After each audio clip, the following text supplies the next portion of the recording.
여러분, 만약 결혼기념일에 남편이 웬 젊은 여자와 함께 나타나 이혼 서류를 내민다면 어떨 것 같으신가요? 심지어 그 여자는 쌍둥이를 임신했고 시어머니는 SNS에 새아가 환영이라며 좋아요를 누릅니다. 이 모든 게 이혼 도장을 찍은 지 단 1분 만에 벌어진 일이라면요. 오늘 이야기는 바로 그 1분 뒤 전화 한 통으로 재벌 시댁을 통째로 파산시켜버린 한 여자의 통쾌한 복수극입니다. 이야기꾼, 지금 시작합니다. 제 이름은 강미월. 마침 마지막 요리인 궁중 갈비찜을 식탁에 올리던 참이었습니다. 오늘이 바로 저와 남편 황태준의 결혼 3주년 기념일이었거든요. 식탁 위에는 온통 그가 좋아하는 음식들 뿐이었죠. 꼬박 오후 내내 준비한 음식이었습니다. 벽시계가 저녁 7시를 가리키고 있었어요. 이제 슬슬 집에 도착할 시간이었죠. 초인종이 울렸습니다. 저는 손을 닦으며 작은 발걸음으로 현관으로 향했습니다. 속으로는 또 열쇠를 잃어버렸나 보네 하고 생각했죠. 문을 여는 순간 저는 얼어붙고 말았습니다. 문 앞에는 황태준 혼자 서 있는 게 아니었습니다. 그의 곁에 바싹 붙어 있는 이뮤라가 함께였죠. 이뮤라는 배가 살짝 불러 있었고 한 손으로는 황태준의 팔짱을 꼭 낀 채 다른 한 손은 보란 듯이 자신의 배 위에 올려놓고 있었습니다. 황태준은 저를 쳐다보지도 않고 이뮤라를 데리고 안으로 들어왔습니다. 신발도 갈아 신지 않은 채로요. 그는 아무런 표정 없이 서류 봉투 하나를 거실 테이블 위로 툭 던졌습니다. 황태준이 말했어요. 미워라, 그만하고 이리 와서 앉아. 할 얘기가 있어. 심장이 쿵 내려앉는 기분이었습니다. 소파에 마치 주인처럼 나란히 앉아있는 두 사람을 보았죠. 이뮤라의 입가에는 옅은 미소가 걸려 있었는데 그 미소가 눈에 가시처럼 밝혔습니다. 저는 그 자리에 못 박힌 듯 서 있었습니다. 제가 물었죠. 무슨 일인데? 오늘 우리 기념일이잖아. 이 여자 여긴 왜 데려온 거야? 황태준은 서류 봉투를 가리켰습니다. 무슨 뜻이긴. 우리 관계가 끝났다는 뜻이지. 이거 이혼 합의서야. 사인해. 유라가 내 아이를 가졌어. 우리 세 식구. 더 이상 힘들게 하고 싶지 않다. 온몸의 피가 머리로 솟구치는 기분이었습니다. 귓가에서는 윙윙거리는 소리가 맴돌았죠. 저는 황태준을 바라봤습니다. 3년간 제 곁에서 잠들었던 이 남자가 이 순간 너무나 낯설고 끔찍하게 느껴졌습니다. 그때 이뮤라가 입을 열었습니다. 목소리가 아주 교태로웠죠. 미월 언니, 미안해요. 하지만 저랑 태준 씨는 진심으로 사랑하는 사이예요. 제 뱃속의 아기, 쌍둥이래요. 의사 선생님이 그러셨으니 확실해요. 그러니 저희를 허락해 주세요. 저는 황태준을 뚫어져라 쳐다봤습니다. 제가 물었죠. 3년 결혼 생활의 끝이 고작 이혼 서류 한 장이야? 그것도 우리 기념일에? 황태준은 미간을 찌푸렸습니다. 아주 귀찮다는 표정이었죠. 황태준이 말했어요. 쓸데없는 소리 그만해. 합의서 내용 봐. 지금 사는 이 아파트 넣어줄게. 위자료로 1억 원 더 얹어줄 테니 그걸로 남은 인생 편하게 살아. 깔끔하게 사인하고 서로 시간 낭비하지 말자. 저는 그 이혼 합의서를 집어들었습니다. 종이의 차가운 감촉에 손가락이 떨렸죠. 마지막 장을 펼쳐 조항들은 읽어보지도 않고 바로 펜을 들었습니다. 제가 말했죠. 좋아, 사인할게. 황태준과 이뮤라는 순간 멍한 표정이었습니다. 제가 이렇게 순순히 나올 줄은 몰랐던 모양이었죠. 황태준은 저도 모르게 펜을 뺏으려는 듯한 자세를 취했습니다. 저는 망설임 없이 서명란에 강미월 세 글자를 써내려갔습니다. 그리고 펜을 던지고 합의서를 그의 앞에 다시 던져주었죠. 제가 말했어요. 아파트도 돈도 다 필요 없어. 나 강미월, 내까진 놈이 던져주는 동정 따위 필요 없으니까. 천생연분이네. 걔랑 걸레랑 어디 한번 잘 살아봐. 황태준의 얼굴이 시뻘겋게 달아올랐습니다. 강미월. 말이면 단 줄 알아? 이뮤라가 황급히 그를 말렸습니다. 태준 씨, 화내지 마. 아기한테 안 좋잖아. 언니도 갑자기 이런 일을 겪어서 그러는 걸 거야. 그러고는 다시 저를 보며 그 가식적인 미소를 지었습니다. 언니, 허락해줘서 고마워요. 걱정 말아요. 태준 씨는 제가 잘 챙길게요. 우리 다음 달에 결혼식 올릴 건데, 뭐, 언니가 오고 싶진 않겠죠? 저는 더 이상 그들을 상대하지 않고 침실로 들어가 문을 세게 닫아버렸습니다. 문에 등을 기댄 채 밖에서 황태준이 이뮤라를 나지막이 달래는 소리와 그들이 나가는 현관문 소리를 들었습니다. 순식간에 집 안에는 저 혼자만 남았습니다. 그리고 식탁 위에는 이미 차갑게 식어버린 음식들만 덩그러니 놓여 있었죠.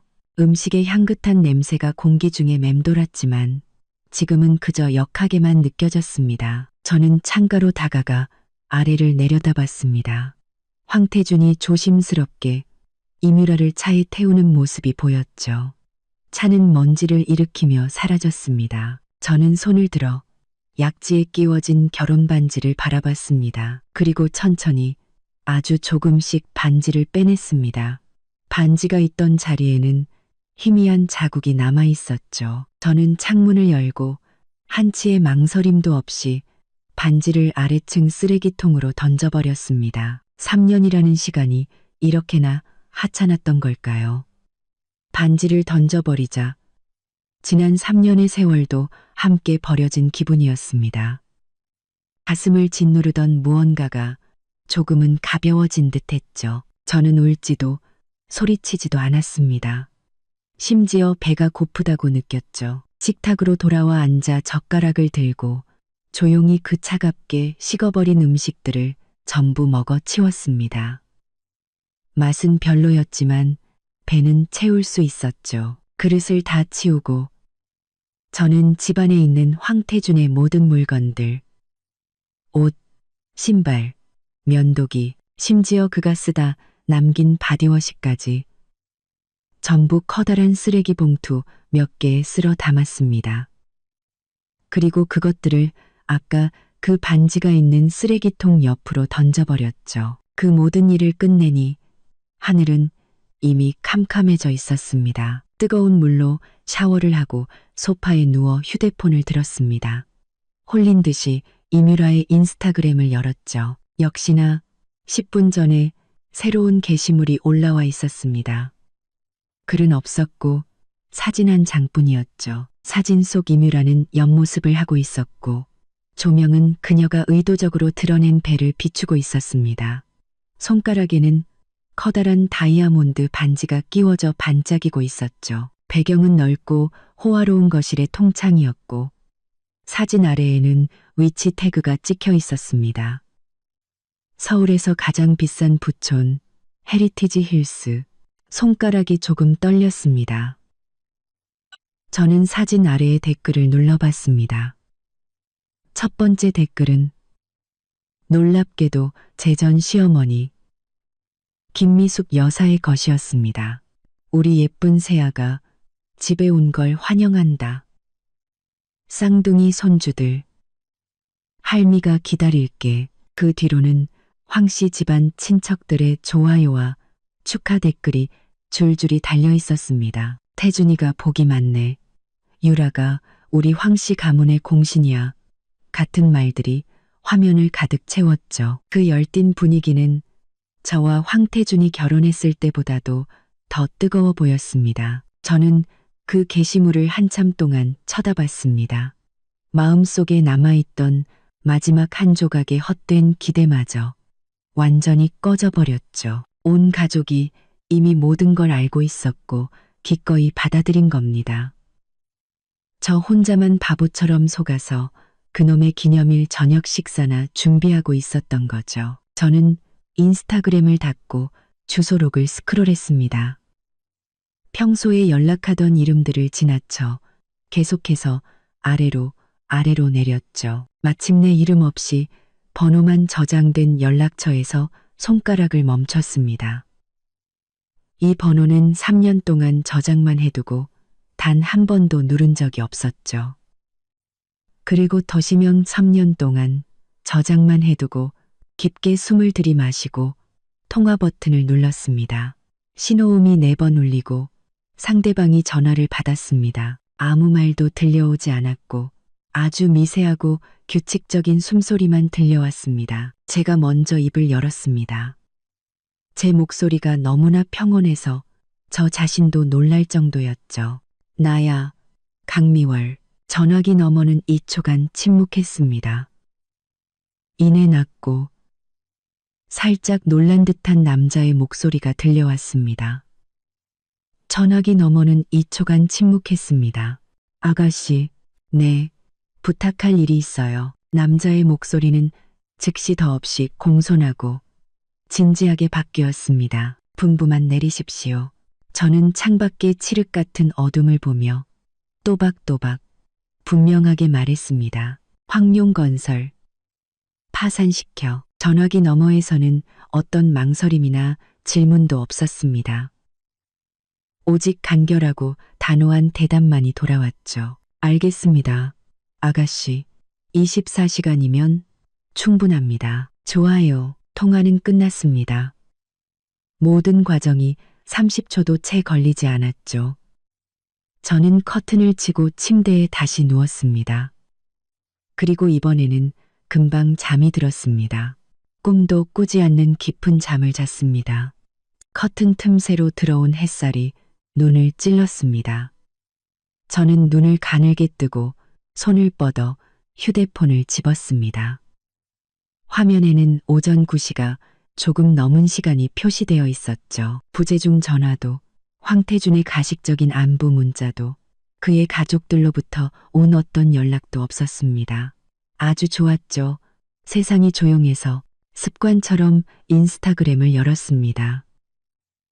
아직도 빨간 점이 떠 있었고 손가락은 저절로 그곳을 눌렀습니다. 이뮤라의 게시물은 여전히 맨 위에 걸려 있었죠. 좋아요와 댓글 수는 훨씬 더 늘어나 있었습니다. 제 전 시어머니 김미숙 여사의 새아가 환영 댓글은 마치 모처럼 가장 눈에 띄는 자리에 박혀 있었습니다. 저는 그 댓글을 일부는 좋게 쳐다봤습니다. 머릿속에는 3년 전 제가 처음 며느리로서 황 씨 집에 갔을 때의 기억이 스쳐 지나갔습니다. 김미숙 여사는 제 손을 잡고 활짝 웃으며 말했었죠. 미워라, 이제부터 넌 내 친딸이야. 태준이가 혹시라도 널 속상하게 하면 내가 가만 안 둘 테니 걱정 마라. 그 표정과 말투는 한치의 거짓도 없어 보일 만큼 진실해 보였습니다. 지금 생각하니 전부 연기였던 거죠. 친딸? 아마 그 집에서 키우는 푸들보다도 못했을 겁니다. 걔는 적어도 다정한 말이라도 듣지만 저의 3년간의 헌신이 돌려준 것은 그의 새로운 공신 며느리의 게시물에 달린 첫 번째 좋아요와 환영 인사뿐이었으니까요. 저는 차갑게 웃으며 휴대폰을 옆으로 던져버렸습니다. 일어나서 양치질과 세수를 했죠. 거울 속의 제 얼굴은 조금 창백했지만 눈빛은 맑았습니다. 울어서 퉁퉁 부은 흔적은 없었죠. 괜찮았습니다. 옷장 가장 깊숙한 곳에서 오랫동안 쓰지 않던 낡은 캐리어를 꺼내 제 짐을 챙기기 시작했습니다. 이 집에는 원래부터 제 흔적이 많지 않았습니다. 황태준은 화려하고 과장된 스타일을 좋아해서 저의 단출한 옷가지와 책들은 이 집에 늘 어울리지 않는 듯 겉돌았죠. 그래서 짐을 싸는 것은 금방이었습니다. 짐을 챙기고 있는데 휴대폰이 울렸습니다. 모르는 번호였죠. 잠시 망설이다가 전화를 받았습니다. 전화기 너머에서는 조금 익숙한 중년 여성의 목소리가 들려왔습니다. 아부하듯 조심스러운 말투였죠. 여보세요? 혹시 미월이니? 저는 잠시 멈칫했다가 목소리의 주인을 알아챘습니다. 황태준의 먼 친척인 김이모였습니다. 예전에 황씨 집안 모임에서 몇 번 본 적이 있었죠. 눈치가 빠르고 높은 사람에게 잘 붙는 부류의 사람이었습니다. 제가 말했죠. 네, 김이모님. 무슨 일이세요? 김이모는 전화기 너머에서 즉시 웃음을 터뜨렸습니다. 어머나, 진짜 미월이 맞구나. 별일은 아니고 그냥 태준이랑 좀 안 좋은 일이 있었다면서? 젊은 애들끼리 살다 보면 그럴 수도 있지. 이모가 그냥 너무 속상해하지 말고 마음 잘 추스르라고 전화했지. 저는 속으로 훤히 꿰뚫어보고 있었습니다.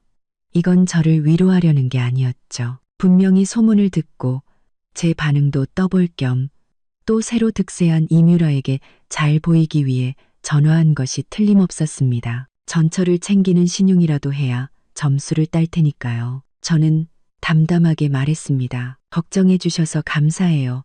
이모님, 저 괜찮아요. 김이모는 멋쩍게 웃으며 말했습니다. 그래, 괜찮다니 다행이다.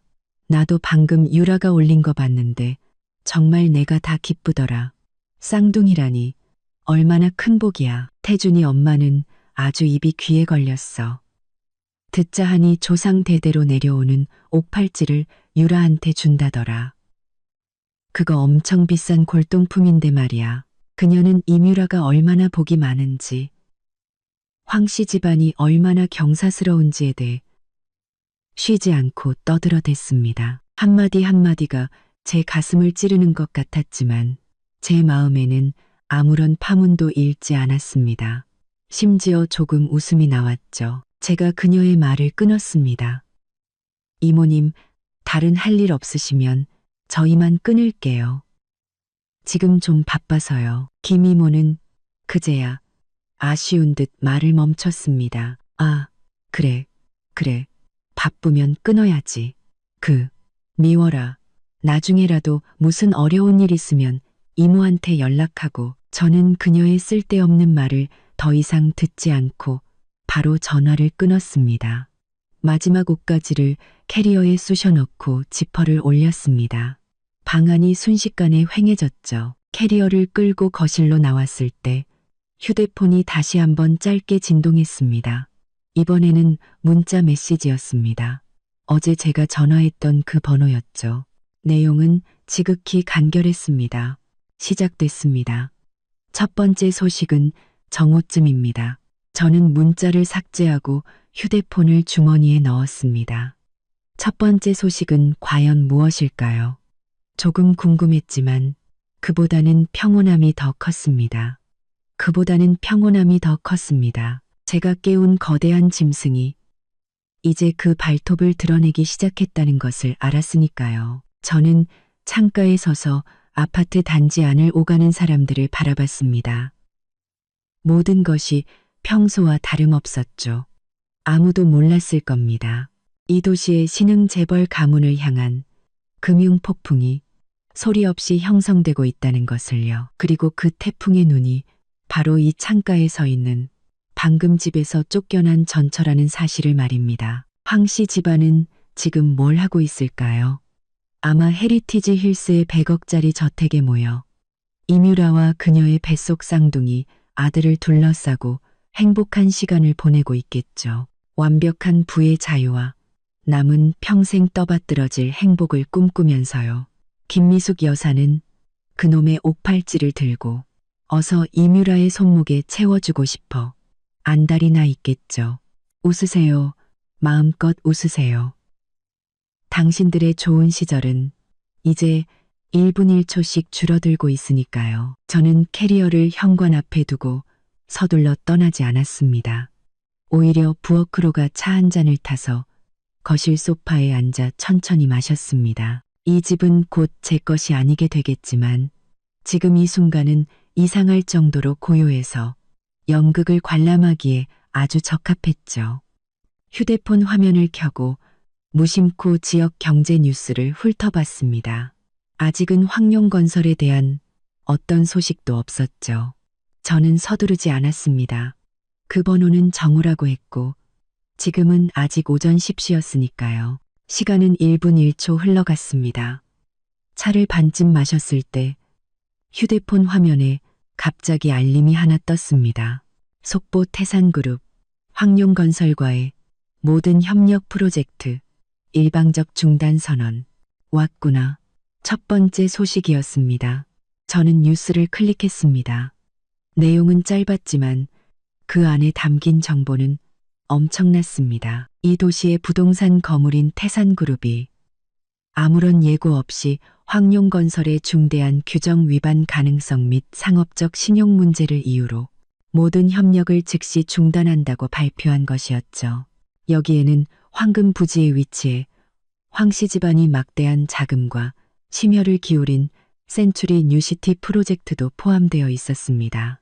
뉴스에는 태산그룹이 이미 황룡건설의 계약 위반 책임을 묻기 위한 법적 절차에 착수했다는 내용도 덧붙여져 있었습니다. 저는 황태준이 지금 어떤 표정을 짓고 있을지 눈에 선했습니다. 태산그룹은 황룡건설의 가장 큰 돈줄이었고 센츄리 뉴시티 프로젝트는 황룡건설이 올해 상장할 수 있느냐를 결정하는 핵심 사업이었죠. 이 협력이 끊겼으니 황룡건설은 망하지 않더라도 껍데기만 남게 될 겁니다. 저는 뉴스를 끄고 계속 차를 마셨습니다.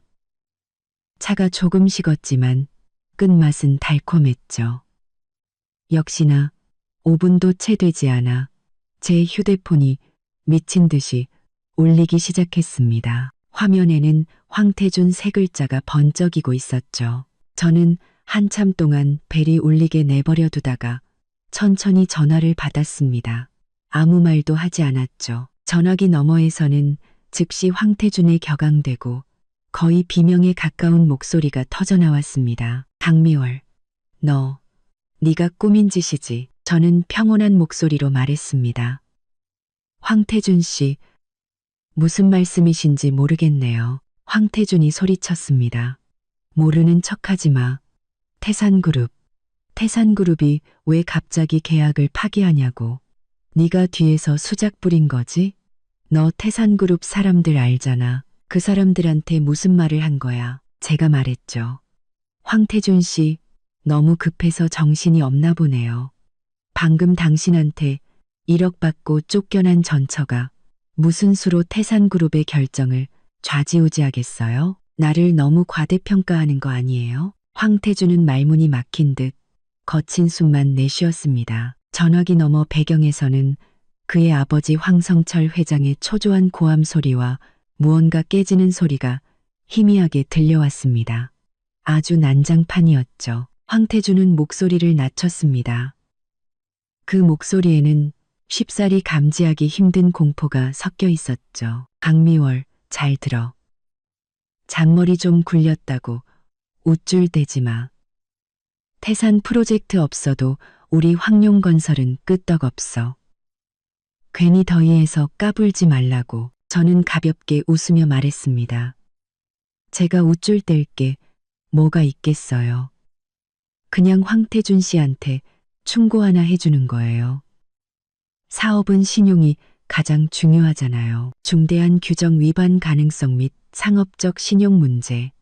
이 말은 제가 한 게 아니라 태산그룹이 한 말이에요. 혹시 황룡건설에 정말로 뭔가 떳떳하지 못한 일이 있어서 그걸 들킨 건 아니고요. 황태준은 마치 꼬리를 밟힌 고양이처럼 목소리를 확 높였습니다. 헛소리 집어치워. 우리 황룡건설은 깨끗해. 분명히 네가 헛소문을 퍼뜨린 거야. 강미월, 너 가만 안 둬. 이 일 절대 그냥 안 끝나. 그는 말을 마치고 전화를 세게 끊어버렸습니다. 저는 휴대폰을 내려놓았습니다. 마음은 호수처럼 고요했죠. 벌써부터 이렇게 흥분하다니. 이건 이제 막 시작된 전체 요리일 뿐인데 말입니다. 저는 자리에서 일어나 창가로 걸어갔습니다. 아래층에 익숙한 검은색 세단 한 대가 소리 없이 건물 입구에 멈춰 섰습니다. 저를 데리러 온 사람이 도착한 것이었죠. 황 씨 집안의 혼란은 이제 막 시작됐을 뿐입니다. 그 검은색 세단은 저를 시내 중심가의 한 펜트하우스로 데려갔습니다. 전망이 아주 좋았죠. 거대한 통창 밖으로 도시의 절반에 달하는 화려한 풍경이 한눈에 들어왔습니다. 저 멀리 헤리티지 힐스의 윤곽도 희미하게 보였죠. 저를 데려온 남자는 제 캐리어를 내려놓고 공손하게 카드키와 새 휴대폰 하나를 건넸습니다. 아가씨, 임시 거처입니다. 필요하신 것이 있으면 언제든 말씀하십시오. 이 휴대폰은 깨끗합니다. 번호는 저희 내부 인원만 알고 있습니다. 저는 고개를 끄덕였습니다. 됐어요. 고마워요. 남자는 허리를 숙여 인사하고 나갔습니다. 아파트에는 저 혼자만 남았고 제 심장 소리가 들릴 만큼 고요했습니다. 저는 창밖 풍경을 감상하지도 방 안에 세련된 인테리어에 신경 쓰지도 않았습니다. 그저 소파에 앉아 새 휴대폰을 켰죠. 이전 휴대폰의 유심칩은 이미 부러뜨려 쓰레기통에 버렸습니다. 지금부터 강미월은 새로운 신분으로 살아가야 했죠. 새 휴대폰에는 연락처가 단 하나 저장되어 있었습니다. 바로 그 번호였죠. 저는 그 번호로 전화를 걸었습니다. 신호음이 한번 울리기도 전에 연결됐죠. 제가 물었습니다. 상황은 어떻죠? 전화기 너머의 목소리는 여전히 침착했습니다. 예상보다 반응이 격렬합니다. 태산그룹의 공식 발표가 기폭제가 되었습니다. 현재 주요 협력업체 3곳에서 황룡건설에 대금 조기 결제를 요구하는 연락을 취했고 은행 2곳의 리스크 관리팀은 황룡건설의 대출에 대한 긴급 평가 절차에 착수했습니다. 또한 저희가 심어둔 소액 주주들이 시장에서 황룡건설 주식을 소량 매도하며 공포 분위기를 조성하고 있습니다. 제가 말했죠. 좋아요. 계속 압박하세요. 자금줄을 끊는 데 집중하고요. 알겠습니다. 저녁 무렵에는 은행의 첫 번째 공식 질의서가 황룡건설에 도착할 것으로 예상됩니다. 통화를 마치고 저는 창가에 서서 이 도시를 내려다봤습니다. 황룡건설의 작은 사옥 건물은 이 각도에서는 거의 보이지 않을 만큼 작았습니다. 하지만 저는 알았죠. 그 안은 지금 분명히 아수라장이 되어 있을 겁니다. 역시나 1시간도 채 되지 않아 새 휴대폰 화면이 켜졌습니다. 그 번호로부터 온 짧은 메시지였죠. 은행 질의서 도착, 황성철 회장, 급성 고혈압으로 시내 중심 병원으로 이송됨. 저는 휴대폰을 내려놓고 물 한 잔을 따랐습니다. 황성철 회장, 제 전 시아버지는 늘 자신이 냉철하고 강단 있으며 웬만한 일에는 끄떡없는 사람이라고 자부했었죠. 그런데 벌써 버티지 못하다니 고작 은행의 질의서 한 장의 말입니다. 아직 본격적인 대출 회수는 시작도 안 했는데 말이죠. 본격적인 대출 회수는 시작도 안 했는데 문득 한 사람이 떠올랐습니다. 저는 새 휴대폰에 SNS 앱을 다운받고 새 계정을 만들었습니다.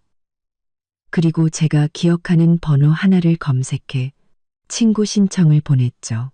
상대방은 거의 즉시 수락했습니다. 그리고 바로 메시지가 여러 개 날아왔습니다. 누구세요? 제 번호는 어떻게 아셨어요? 의심하는 이모티콘. 저는 천천히 타자를 쳤습니다. 김이모님, 저 미월이에요. 번호를 바꿨어요. 대화창 상단에 입력 중이라는 표시가 한참 동안 깜빡이다가 겨우 메시지 하나가 나타났습니다. 어머나, 미월이구나. 깜짝 놀랐네. 번호는 왜 바꿨어? 무슨 일 있니? 저는 그녀의 떠보는 듯한 질문을 무시하고 바로 본론으로 들어갔습니다. 황 회장님 입원하셨다면서요? 많이 안 좋으신가요? 김 이모의 수다 본능에 불이 붙은 듯 타자 속도가 엄청나게 빨라졌습니다. 어머, 너도 들었구나. 말도 마, 아주 난리가 났어. 은행 때문에 속을 썩이다가 쓰러지셨대. 은행 몇 군데에서 동시에 장부를 보자고 하고 대출금도 미리 갚으라고 한다더라. 회사도 엉망진창이야. 협력업체들이 돈 달라고 문 앞에 진을 치고 있대. 태준이는 아주 죽을 상을 하고 있더라. 아니, 멀쩡하던 회사가 왜 갑자기 이렇게 된담? 진짜 어디 높은 사람한테 밑보인 거 아니야? 엎친 데 덮친 격으로 유락에도 오늘 아침부터 배가 좀 안 좋다고 집에 누워만 있대. 온 집안이 쑥대밭이야. 저는 화면을 보며 김 이모가 지금 한편으로는 저에게 소식을 전하면서 다른 한편으로는 다른 단체 대화방에도 이 소식을 퍼뜨리고 있을 모습을 상상했습니다. 이런 박쥐 같은 사람은 공포를 퍼뜨리는 데 있어서는 그 어떤 것보다 효과적이죠. 저는 회장님 괜찮으시길 바랄게요. 이모님 바쁘실 텐데 이만 줄일게요. 라고 답장을 보냈습니다. 김 이모는 황급히 답했습니다. 그래 그래, 미월이 너는 마음씨가 참 착해.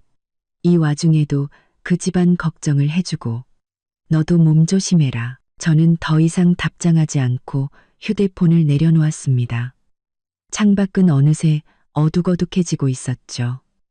도시의 불빛들이 하나둘 켜지며 흐르는 별들의 강처럼 보였습니다. 황성철은 쓰러졌고 황태준은 동분서주하고 있으며 임유라는 안정을 취해야 할 몸입니다.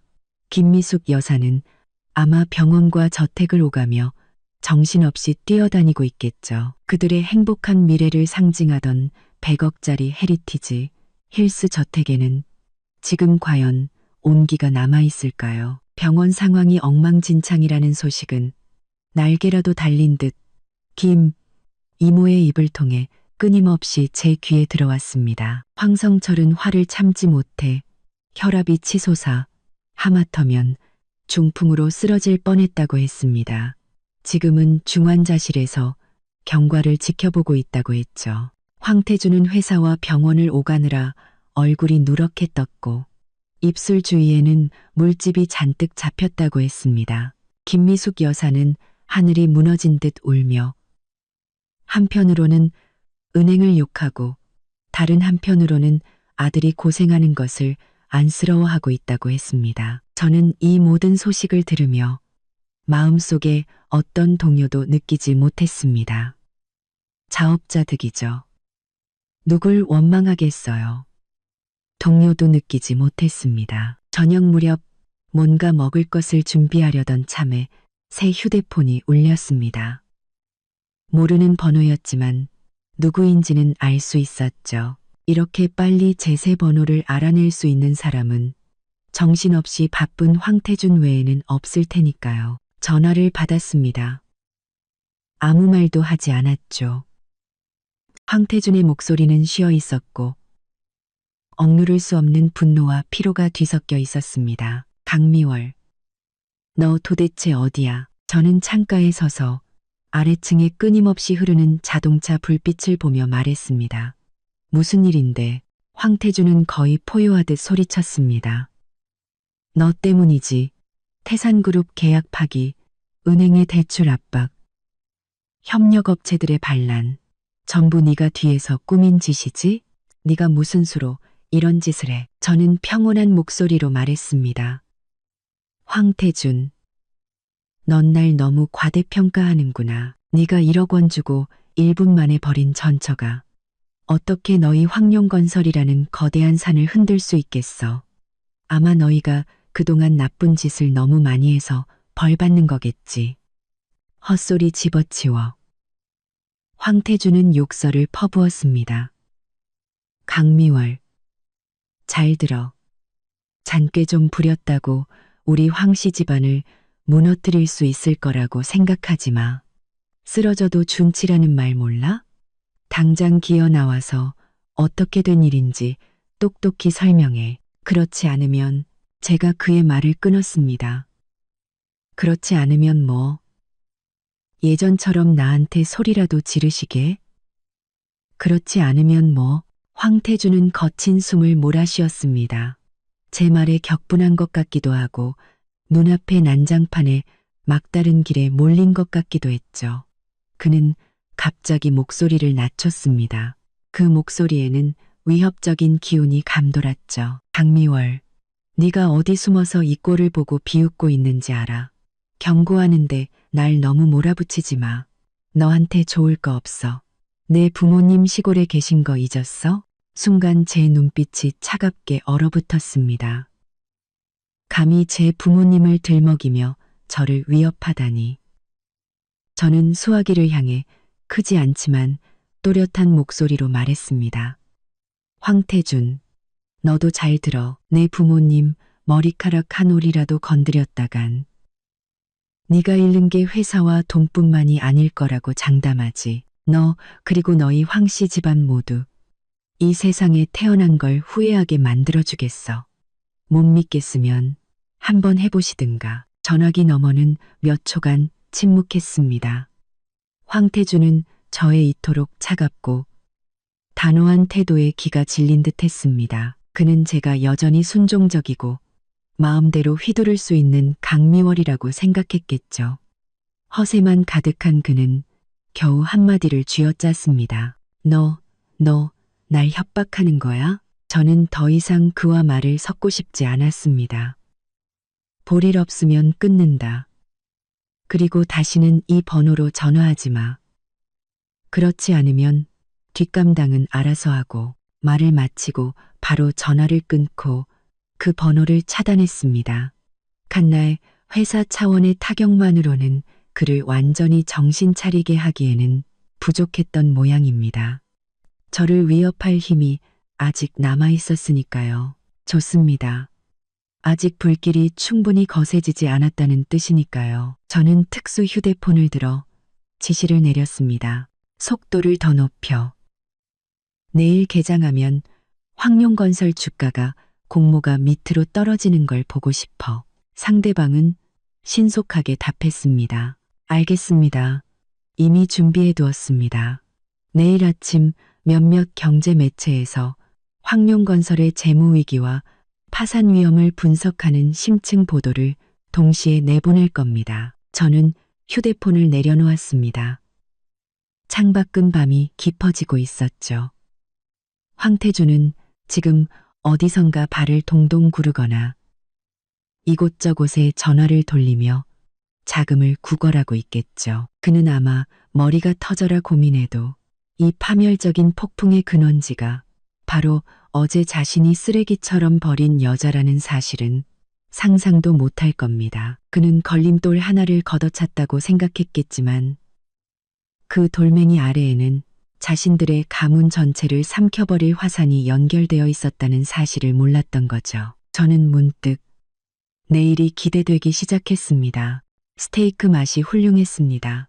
미디엄 레어로 딱 좋게 구워졌죠. 저는 우아하게 식사를 하며 태블릿 PC로 여러 경제 채널을 번갈아 봤습니다. 거의 모든 채널에서 황룡건설의 주가 폭락을 다루고 있었죠. 분석가들은 심각한 목소리로 하나같이 비관적인 단어들을 사용했습니다. 파산, 청산 같은 단어들이 계속해서 튀어나왔죠. 점심을 거의 다 먹었을 때 특수 휴대폰이 울렸습니다. 제가 전화를 받자 상대방이 간결하게 말했습니다. 아가씨, 담보대출 신청이 거절되었습니다. 은행 세 곳의 리스크 관리팀이 평가한 결과 헤리티지 힐스 저택의 가치가 부풀려져 있고 소유권 분쟁의 위험이 있다고 판단하여 담보대출 제공을 거부했습니다. 저는 나이프와 포크를 내려놓고 냅킨으로 입가를 닦았습니다. 소유권 분쟁? 저희가 그 저택 꿈의 자금의 출처가 의심스럽다는 점을 살짝 흘렸습니다. 은행 측은 매우 신중하게 접근하고 있습니다. 이제야 알겠습니다. 황씨 집안이 그 100억짜리 저택을 산 돈은 아마 그리 깨끗한 돈이 아니었을 겁니다. 이전에는 아무도 조사하지 않았으니 문제가 없었지만 이제 성벽이 무너지려 하니 작은 바람만 불어도 은행들이 뒷걸음질 치기에 충분했던 거죠. 황태준의 반응은 현장 보고에 따르면 그는 은행 전화를 받고 응접실에서 휴대폰을 집어 던졌다고 합니다. 지금은 다른 신탁회사나 사채업자를 찾아다니며 마지막 발악을 시도하고 있는 것으로 보입니다. 저는 불안과 분노로 일그러졌을 황태준의 얼굴을 상상할 수 있었습니다. 그가 부의 상징으로 여겼던 그 저택이 지금은 낙타를 쓰러뜨리는 또 하나의 집단이 되어버린 셈이죠. 심지어 담보로 돈을 빌릴 수도 없게 됐으니 말입니다. 계속 주시하세요. 그가 자금을 조달하려는 모든 경로에 미리 손을 써두고요. 알겠습니다. 통화를 마치고 저는 식기를 정리하고 차 한 잔을 타서 다시 통창 앞에 앉았습니다. 오후의 햇살은 눈부셨고 도시를 환하게 비추고 있었지만 어떤 이들의 마음속 그늘까지는 비추지 못했습니다. 얼마 지나지 않아 김이모에게서 다시 문자가 왔습니다. 이번에는 더 강한 공포가 묻어 있었죠. 망했다. 망했어. 미워라. 듣자 하니 태준이가 헤리티지 힐스 집을 은행에 담보로 잡고 돈을 빌리려 했는데 거절당했대. 집값이 그만큼 안 나간다고 했다더라. 이게 말이 돼? 100억 주고 산 집인데 이제 어떡하니? 돈을 못 빌리면 회사는 분명히 망할 텐데 아버지는 아직 병원에 누워 계시고 이 사실을 아시면 큰일 날 텐데 저는 그녀의 끝없는 수다를 무시했습니다. 대신 다른 메시지가 제 눈길을 끌었죠. 특수번호로 온 것이었습니다.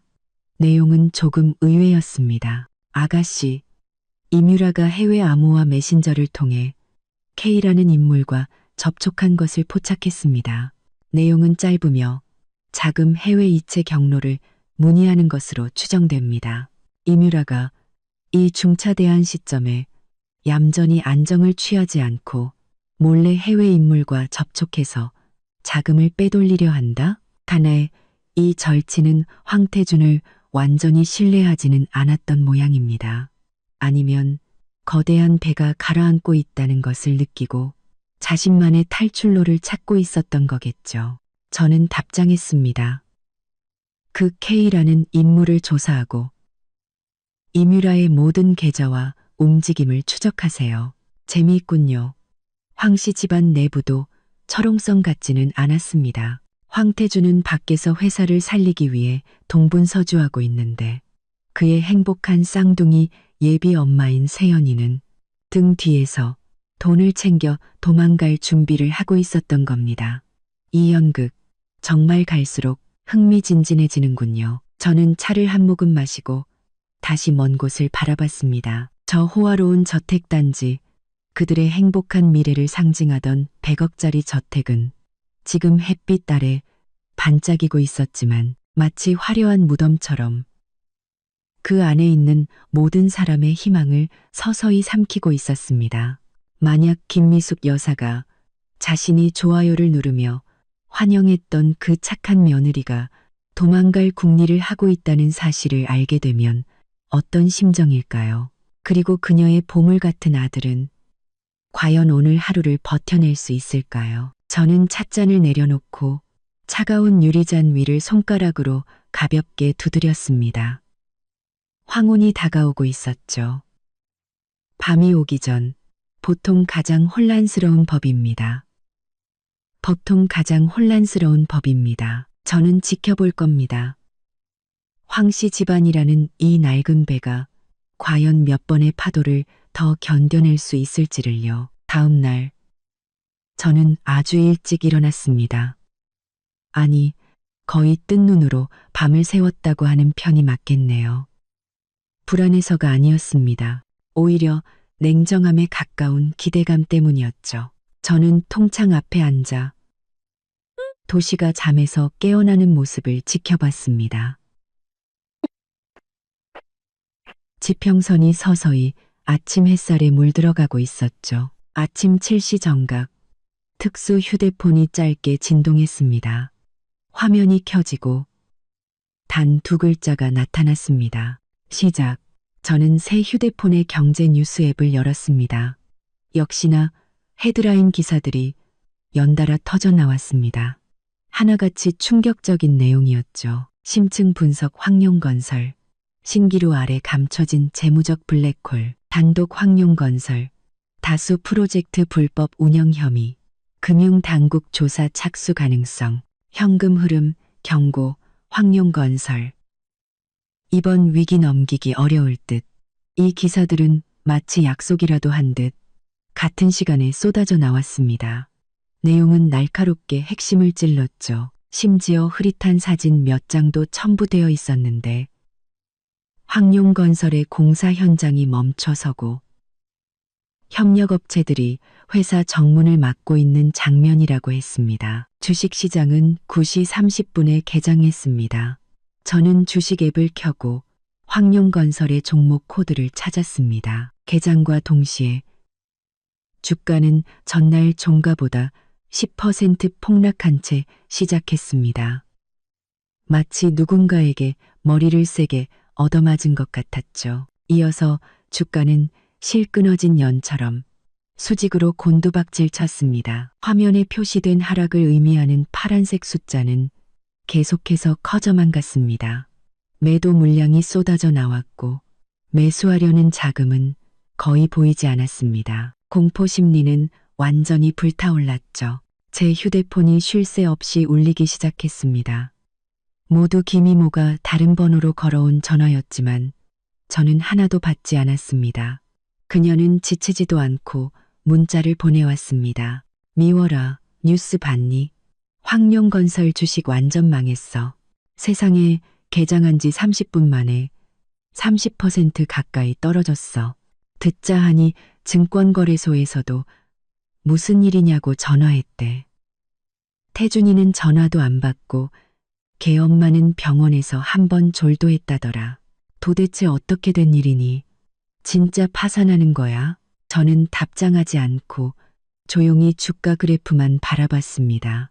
그 가파른 하락 곡선은 제 눈에는 그 어떤 풍경보다도 아름다웠습니다. 점심 무렵 주가는 이미 공모가 아래로 떨어졌고 계속해서 바닥을 향해 가고 있었습니다. 황룡건설의 시가총액은 이 짧은 오전 동안 절반 가까이 증발해버렸습니다.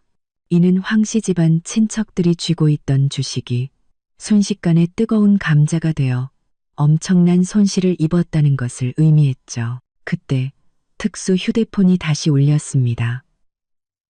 제가 전화를 받자 상대방이 보고했습니다. 아가씨, 1단계 목표 달성했습니다. 주가는 공모가를 돌파했고 시장의 공포는 극에 달했습니다. 또한 저희가 입수한 정보에 따르면 황태준은 헤리티지, 힐스 저택을 포함한 개인 자산을 닥치는 대로 담보로 잡고 주가 방어 자금을 마련하거나 은행의 대출 상환 압박에 대응하려 하고 있습니다. 저는 담담하게 말했습니다. 담보 잡게 놔두세요. 그 저택의 실제 가치를 잘 평가하도록 신경 쓰고요. 알겠습니다. 그 저택은 가치가 부풀려져 있어 은행이 그들의 기대만큼 대출해주지 않을 겁니다. 전화를 끊고 저는 식당으로 가서 느긋하게 점심을 준비했습니다. 냉장고에는 식재료가 풍부했죠. 스테이크를 굽고 파스타를 삶고 와인도 한 잔 따랐습니다. 식사를 하면서 태블릿 PC로 지역 커뮤니티 게시판을 훑어봤습니다. 역시나 이미 내부자들이 폭로를 시작하고 있었습니다. 황씨 집안이 건드려서는 안 될 사람을 건드려서 된통당하고 있다는 이야기였죠. 또 황태준이 새로 들인 상간녀 이뮤라가 액바디라 집에 들어오자마자 가세를 기울게 했다는 말도 있었습니다. 심지어 그 쌍둥이가 정말 황태준의 아이가 맞는지 의심스럽다는 추측까지 나왔습니다. 그렇지 않고서야 이렇게 재수가 없을 수 있냐는 것이었죠. 때로는 뜬 소문이 진짜 칼보다 더 아픈 법입니다. 저는 와인을 한 모금 마셨습니다. 맛이 깊고 풍부했죠. 지금 이 순간 헤리티지 힐스 저택에 누워있을 이뮤라는 과연 자신의 수백억 대 자산과 떠받들어지는 행복을 즐길 기분이 날까요? 황태준은 그녀에게 안부를 물을 여유라도 있을까요? 김미숙 여사는 병원에서 남편을 돌보고 있을까요? 아니면 지킬 수 없을지도 모르는 저택을 지키고 있을까요? 그들이 정성껏 쌓아올린 아름다운 꿈은 눈에 보이는 속도로 무너져 내리고 있었습니다. 찻잔을 채 내려놓기도 전에 그 특수 휴대폰이 다시 진동했습니다. 오늘따라 유난히 연락이 잦았죠. 아가씨, 황태준 명의의 부동산 3곳과 차량 5대가 모두 여러 기관의 담보 대출을 시도했으나 전부 거절당했습니다. 그는 지금 고금리 사채로 악명 높은 서부 지역의 한 사채 사무실로 향하고 있습니다. 사채라. 간날 그는 정말로 막다른 길에 몰린 모양입니다. 독약으로 갈증을 해소하려는 짓까지 서슴지 않다니 저는 답장했습니다. 가게 놔두세요. 그 소식을 그를 주시하고 있는 은행 리스크 관리팀에 흘리세요. 알겠습니다. 링와이 병원에서는 김미숙 여사가 어떤 전화를 받은 후 감정이 매우 격해져 황태준과 통화 중입니다. 이뮤라와 관련된 내용인 듯합니다. 이뮤라라, 제가 방금 그 K를 조사하라고 지시했는데 이쪽에서는 김미숙 여사가 격분했다니. 간날 이뮤라의 작은 움직임을 눈치챈 것은 저뿐만이 아니었던 모양입니다. 저는 찻잔을 내려놓고 컴퓨터 앞으로 갔습니다. 태블릿 PC 화면에 지역 뉴스 알림이 떴습니다. 황룡건설 황성철 회장, 병세 안정되어 일반 병실로 이동. 그러나 회사 전망은 암울. 일반 병실로 옮겼다니 다행이네요. 정신이 멀쩡한 상태에서 자신의 아들과 아내가 어떻게 가산을 탕진하는지 똑똑히 지켜보게 해야죠. 그냥 기절해 죽는 것보다 그게 더 통쾌할 테니까요. 그때 새 휴대폰으로 또 다른 모르는 번호의 전화가 걸려왔습니다. 저는 미간을 찌푸리며 전화를 받았습니다. 전화기 너머에서는 김미숙 여사의 쉰 목소리, 울음과 불신이 뒤섞인 목소리가 들려왔습니다. 강미월, 너지? 너라는 액바디가 우리 황씨 집안을 망하게 하고 있는 거지. 저는 평온한 목소리로 말했습니다. 어머님, 또 무슨 말씀을 하시는 거예요? 의사 선생님이 안정하라고 안 하시던가요? 모르는 척하지 마. 김미숙 여사는 비명을 질렀습니다. 우리 집 멀쩡했는데 네가 나가자마자 왜 이렇게 많은 일이 터져? 태준이 회사는 망해가고 영감은 화병으로 쓰러지고 이제는 유라까지. 그녀는 말을 하다 말고 마치 목이 맨 듯 거친 숨소리만 내뱉었습니다. 저는 그녀의 말 속에서 핵심을 포착했습니다. 이뮤라 씨는 왜요? 어머님의 착한 며느리고 황씨 집안의 공신을 임신하고 있잖아요. 설마 무슨 일이라도 생겨서 아기랑 같이 잘못되기라도 했나요? 저는 일부러 악의적으로 말했습니다. 닥쳐, 이 독한 년. 김미숙 여사는 욕설을 퍼부었습니다. 유라개가 걔가 몰래 짐을 싸서 도망가려던 걸 내가 붙잡았어. 내 폐물까지 훔치려고 했다고. 내가 조금만 늦게 발견했어도. 저는 눈썹을 살짝 치켜 올렸습니다. 아, 이뮤라가 벌써 참지 못하고 움직였군요. 간날 그 K라는 자가 확실한 도주로를 알려준 모양입니다. 혼란을 틈타 감나가는 물건들을 챙겨 도망치려다 김미숙 여사에게 현장에서 잡힌 거겠죠. 이 연극, 경제 뉴스보다 훨씬 재미있네요. 저는 느긋하게 말했습니다. 어머님, 그건 저한테 화내실 일이 아니죠.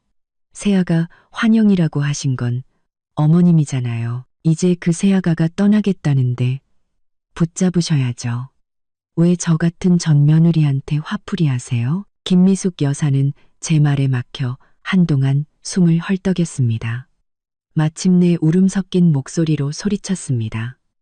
강미월, 잘 들어. 우리 황씨 집안이 망하면 내가 귀신이 되어서라도 널 가만두지 않겠어.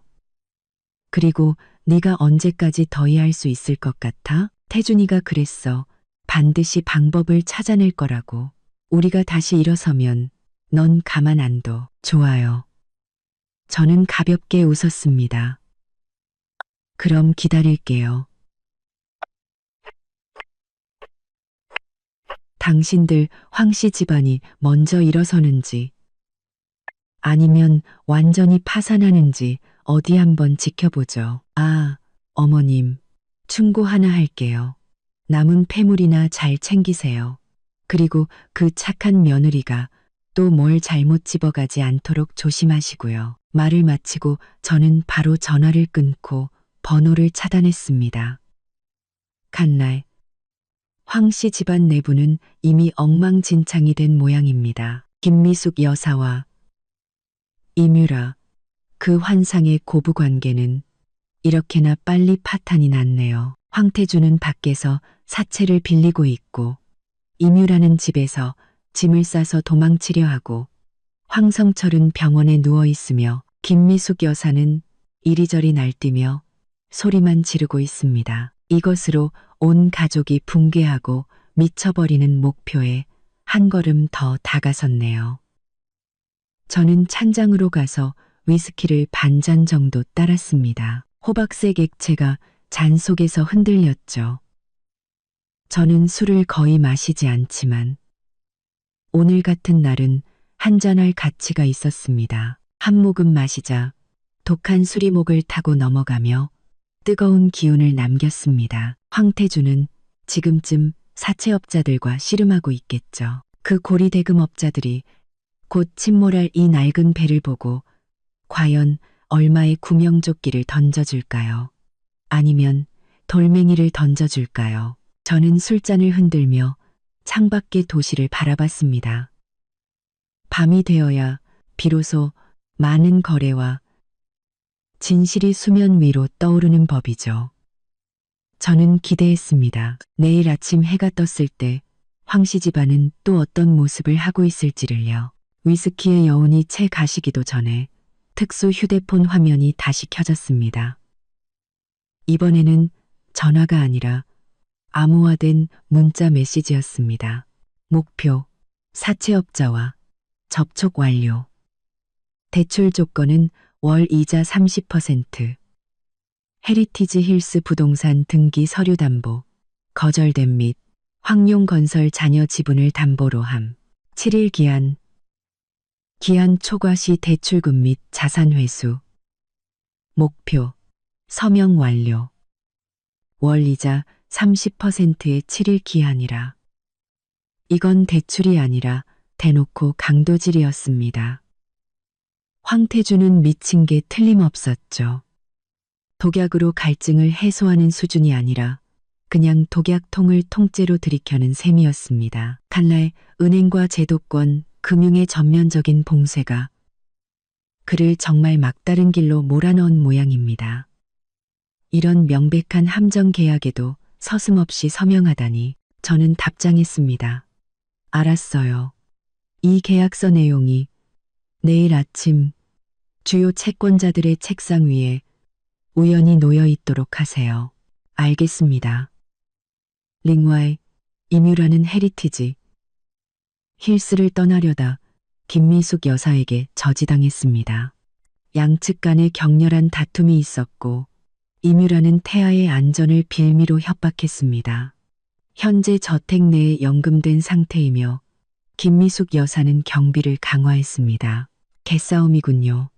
저는 그 호화로운 저택 안에서 벌어지고 있을 난장판을 상상할 수 있었습니다. 이뮤라는 도망치려 하고 김미숙 여사는 어찌 자신의 손주와 훔친 재물을 들고 그를 순순히 보내주겠어요. 이제 부와 행복의 상징이었던 그 수백억대 저택은 그들 모두의 황금 감옥이 되어버린 셈입니다. 저는 휴대폰을 내려놓고 거대한 통창 앞으로 걸어갔습니다. 밤은 이미 깊어졌고 도시의 네온 사인이 반짝이며 자동차 불빛들이 강물처럼 흘러갔습니다. 이 화려함 아래 얼마나 많은 유사한 공포와 발버둥이 숨겨져 있을까요? 갑자기 현관 인터폰에서 작은 알림음이 울렸습니다. 화면에는 아래층 로비에 송 씨라고 밝힌 방문객이 강미월 씨를 만나러 왔다고 표시되어 있었죠. 송 씨라 제가 아는 사람 중에는 그런 성 씨가 없었습니다. 황 씨 집안에서 보낸 정찰병일까요? 아니면 저는 수화기를 들었습니다. 아무 말도 하지 않았죠. 상대방은 침착한 남성의 목소리였습니다. 강미월 씨, 갑작스럽게 죄송합니다. 부탁을 받고 물건을 하나 전해드리러 왔습니다. 제가 물었습니다. 누가 보냈죠? 상대방이 답했습니다. 심씨 성을 가진 분입니다. 심씨라 제 마음이 움직였습니다. 그렇군요. 그 번호 뒤에 있는 사람, 그가 사람을 보낸 겁니다. 제가 물었습니다. 무슨 물건이죠? 아마 흥미로워 하실 만한 서류들입니다. 심 선생님께서 아마 어떤 사람들과 사건들의 진실을 파악하는데 도움이 될 거라고 하셨습니다. 저는 잠시 생각하다가 말했습니다. 올려보내세요. 몇 분 후 아파트 초인종이 울렸습니다. 저는 현관 카메라로 밖을 확인했습니다. 문 밖에는 단정한 차림에 평범한 인상의 젊은 남자가 서 있었습니다. 손에는 두툼한 서류 봉투를 들고 있었죠. 문을 열자 그는 공손하게 서류 봉투를 건넸습니다. 별다른 말 없이 가볍게 고개를 숙이고는 돌아서 떠났죠. 저는 문을 닫고 꽤 무게가 나가는 그 서류 봉투를 들고 거실로 돌아왔습니다. 봉투를 열자 안에는 두꺼운 자료와 사진 뭉치가 들어 있었습니다. 맨 위에는 사진 몇 장이 있었죠. 이뮤라가 다른 남자들과 호텔, 고급 레스토랑을 드나드는 장면이었습니다. 시간은 1년 전부터 최근까지 다양했죠. 그중 한 남자의 옆모습이 낯이 익었습니다. 그중 시간은 1년 전부터 최근까지 다양했죠. 확대해서 자세히 보니 저는 차갑게 웃었습니다. 황룡건설의 경쟁사, 오너 아들이었죠. 사진 아래에는 만난 시간과 장소를 기록한 설명도 붙어 있었습니다. 다음은 은행거래 내역서 사본이었습니다. 이뮤라의 비밀 계좌 몇 개의 거래 기록이었죠. 최근에 해외에서 거액의 자금이 입금되었는데 마침 그녀가 임신을 발표한 직후였습니다. 그리고 황 씨 집안에 문제가 생기기 몇 시간 전 같은 금액의 돈이 인출되려다 제때 동결된 기록도 있었습니다. 분명히 제가 시킨 일이었죠. 더 넘겨보니 황룡건설에 대한 더 깊은 재무조사 자료가 있었습니다. 일부 불법적인 거래, 탈세 흔적, 심지어 몇 년 전 공사 현장 사고를 덮었던 기록까지 있었죠. 이 자료들이 공개된다면 황 씨 집안은 영원히 재기할 수 없을 겁니다. 마지막은 메신저 대화 캡처 몇 장이었습니다. 이뮤라와 그 K라는 인물의 암호화된 대화 내용이었죠. 시간은 바로 오늘 오후 그녀가 김미숙 여사에게 붙잡히기 전이었습니다. 이뮤라, K, 상황이 안 좋아. 황룡건설 망할 것 같아. 나 당장 떠나야 해. 약속했던 루트는 어떻게 됐어? K, 뭘 그리 서둘러. 아직 돈도 다 못 뺐는데. 일단 버텨. 이뮤라, 못 기다려. 그 늙은 여우가 날 감시하고 있어. 지금 안 가면 영영 못 가. 네가 도와줘야 해. K, 알았어.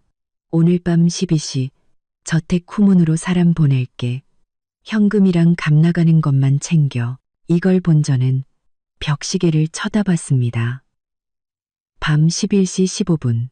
칼날 오늘 밤 헤리티지 힐스에서는 또 한바탕 쇼가 펼쳐지겠군요. 저는 자료를 다시 봉투에 넣었습니다. 심 실장님이 보낸 이 선물은 아주 시기적절하고 묵직했습니다. 이뮤라의 배신과 계략을 입증했을 뿐만 아니라 황 씨 집안의 더 많은 약점을 제 손에 쥐어주었죠. 저는 특수 휴대폰을 들고 지시를 내렸습니다.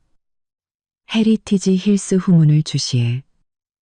만약 오늘 밤 이뮤라가 떠나려 하면 막아. 하지만 다른 사람들은 눈치채지 못하게, 특히 K가 보낸 접선책과 연락하지 못하도록. 알겠습니다.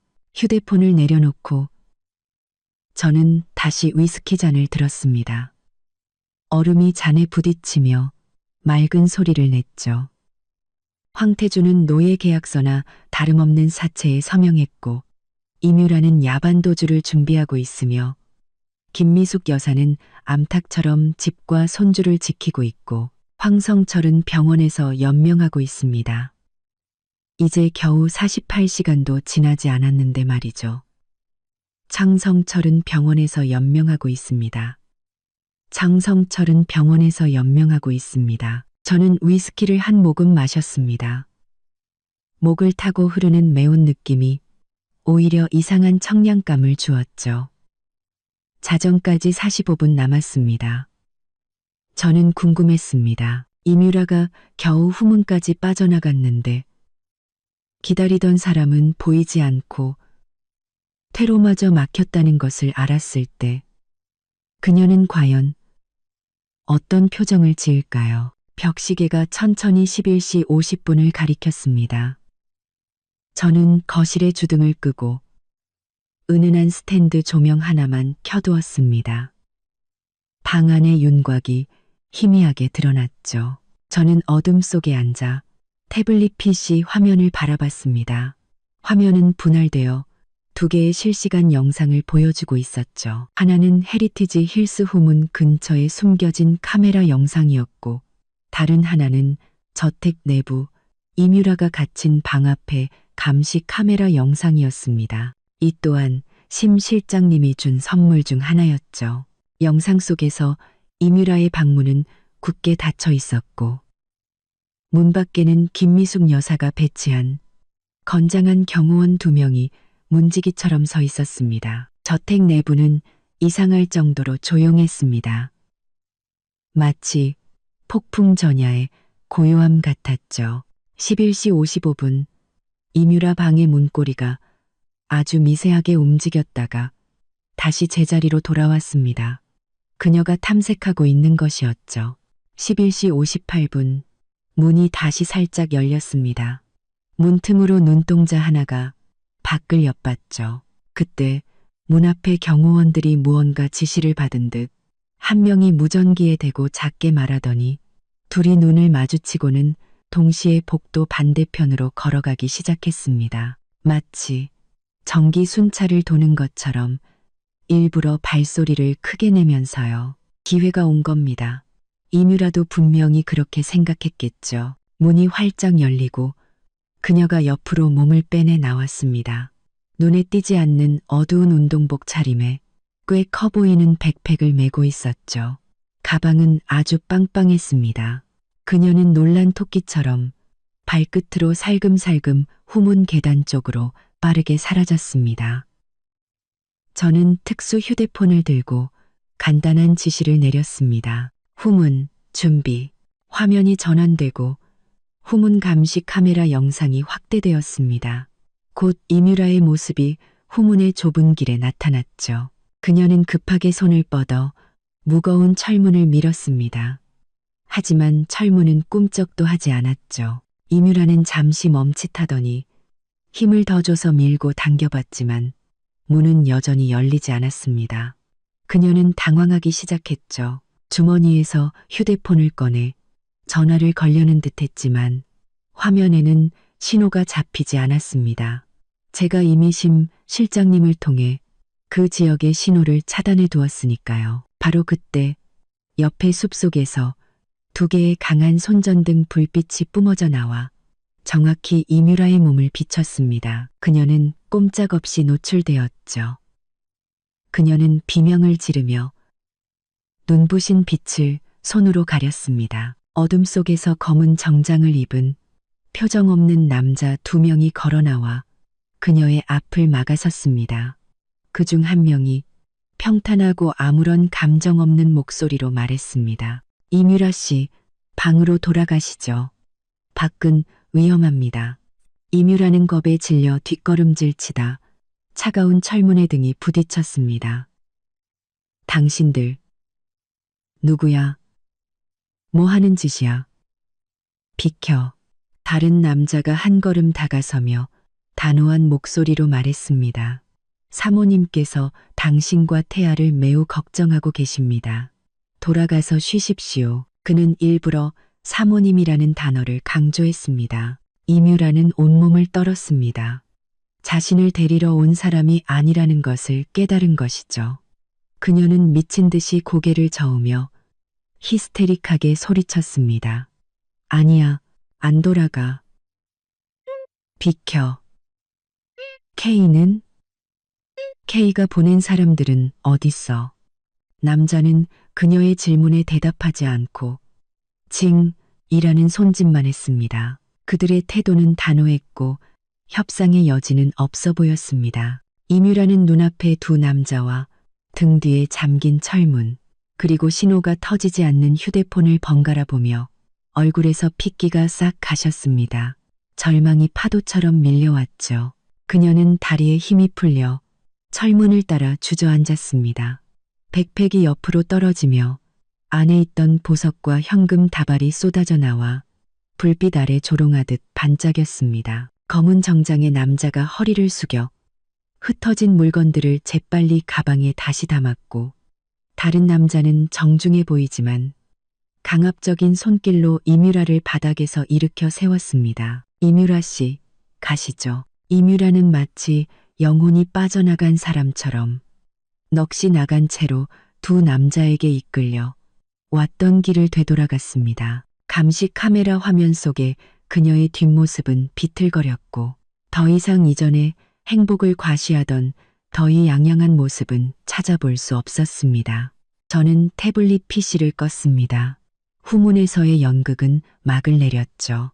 이뮤라는 도망치지 못했습니다. 그녀는 그 황금 감옥으로 다시 끌려가 분노와 의심에 찬 김미숙 여사를 마주하게 될 겁니다. 과연 K가 보낸 접선책은 지금쯤 어둠 속에서 이 모든 것을 지켜보다가 조용히 사라져 임무 실패를 보고하고 있을까요? 저는 창가로 다가갔습니다. 깊은 밤의 도시는 여전히 불빛으로 가득했습니다. 황태주는 지금 어디에 있을까요? 저는 창가로 다가갔습니다. 어두운 구석에서 그 끔찍한 사체 때문에 고통받고 있을까요? 아니면 병원에서 막 위험에서 벗어났지만 더 큰 타격을 견뎌야 하는 아버지를 마주하고 있을까요? 저는 특수 휴대폰을 들고 다음 지시를 내렸습니다. 내일 오전에 이뮤라 계좌의 비정상적인 자금 흐름 기록과 K와의 대화 기록 일부를 김미숙 여사에게 익명으로 보내. 그가 우연히 이뮤라가 숨겨둔 예비 열쇠나 비밀번호를 발견할 수 있도록 하고. 알겠습니다. 김미숙 여사가 임뮤라가 폐물을 훔쳤다고 의심하고 있었죠? 자신이 좋아요를 누르며 환영했던 그 착한 며느리. 뱃속의 소중한 손주 뒤에 얼마나 많은 계략이 숨어 있었는지 똑똑히 보게 해줘야죠. 고부간의 반목은 때로는 그 어떤 외부의 공격보다도 더 파괴적인 법입니다. 저는 기대했습니다. 내일 아침 해가 뜬 후 헤리티지 힐스의 그 저택 안에서 과연 어떤 난장판이 벌어질지를요. 하늘이 막 밝아올 무렵 저는 잠에서 깼습니다. 아니, 거의 뜬 눈으로 밤을 새웠다고 해야겠네요. 복수의 쾌감이 미세한 전류처럼 신경을 계속 자극해서 완전히 긴장을 풀 수가 없었습니다. 풀고 싶지도 않았고요. 그롱드의 쾌감이, 복수의 쾌감이 미세한 전류처럼. 저는 진한 커피 한 잔을 내려 식탁에 앉아 특수 휴대폰을 켰습니다. 화면에는 이미 몇 개의 메시지가 와 있었죠. 첫 번째는 새벽 4시. 사채업자 3명이 황룡건설 사옥에 도착. 추심 절차.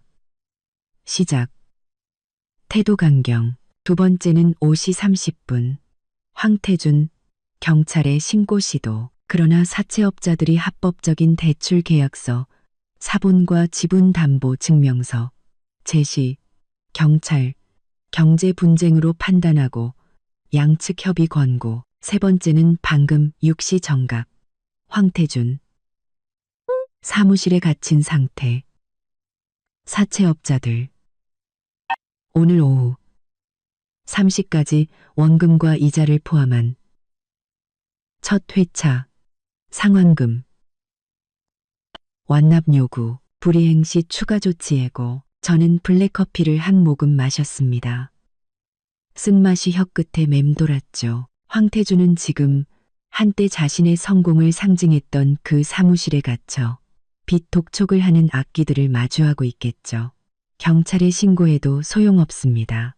대출 계약서는 자신이 직접 서명한 것이고 지분 담보는 회사의 명주를 내준 것이나 다름없었죠. 그가 구명줄이라고 생각했던 것이 이제 그의 목을 조르는 족쇄가 된 겁니다. 그때 특수 휴대폰이 울렸습니다. 심 실장님이 직접 건 전화였죠. 아가씨, 좋은 아침입니다. 그의 목소리는 언제나처럼 침착했습니다. 좋은 아침이에요. 상황은 어떤가요? 모든 것이 계획대로 진행되고 있습니다.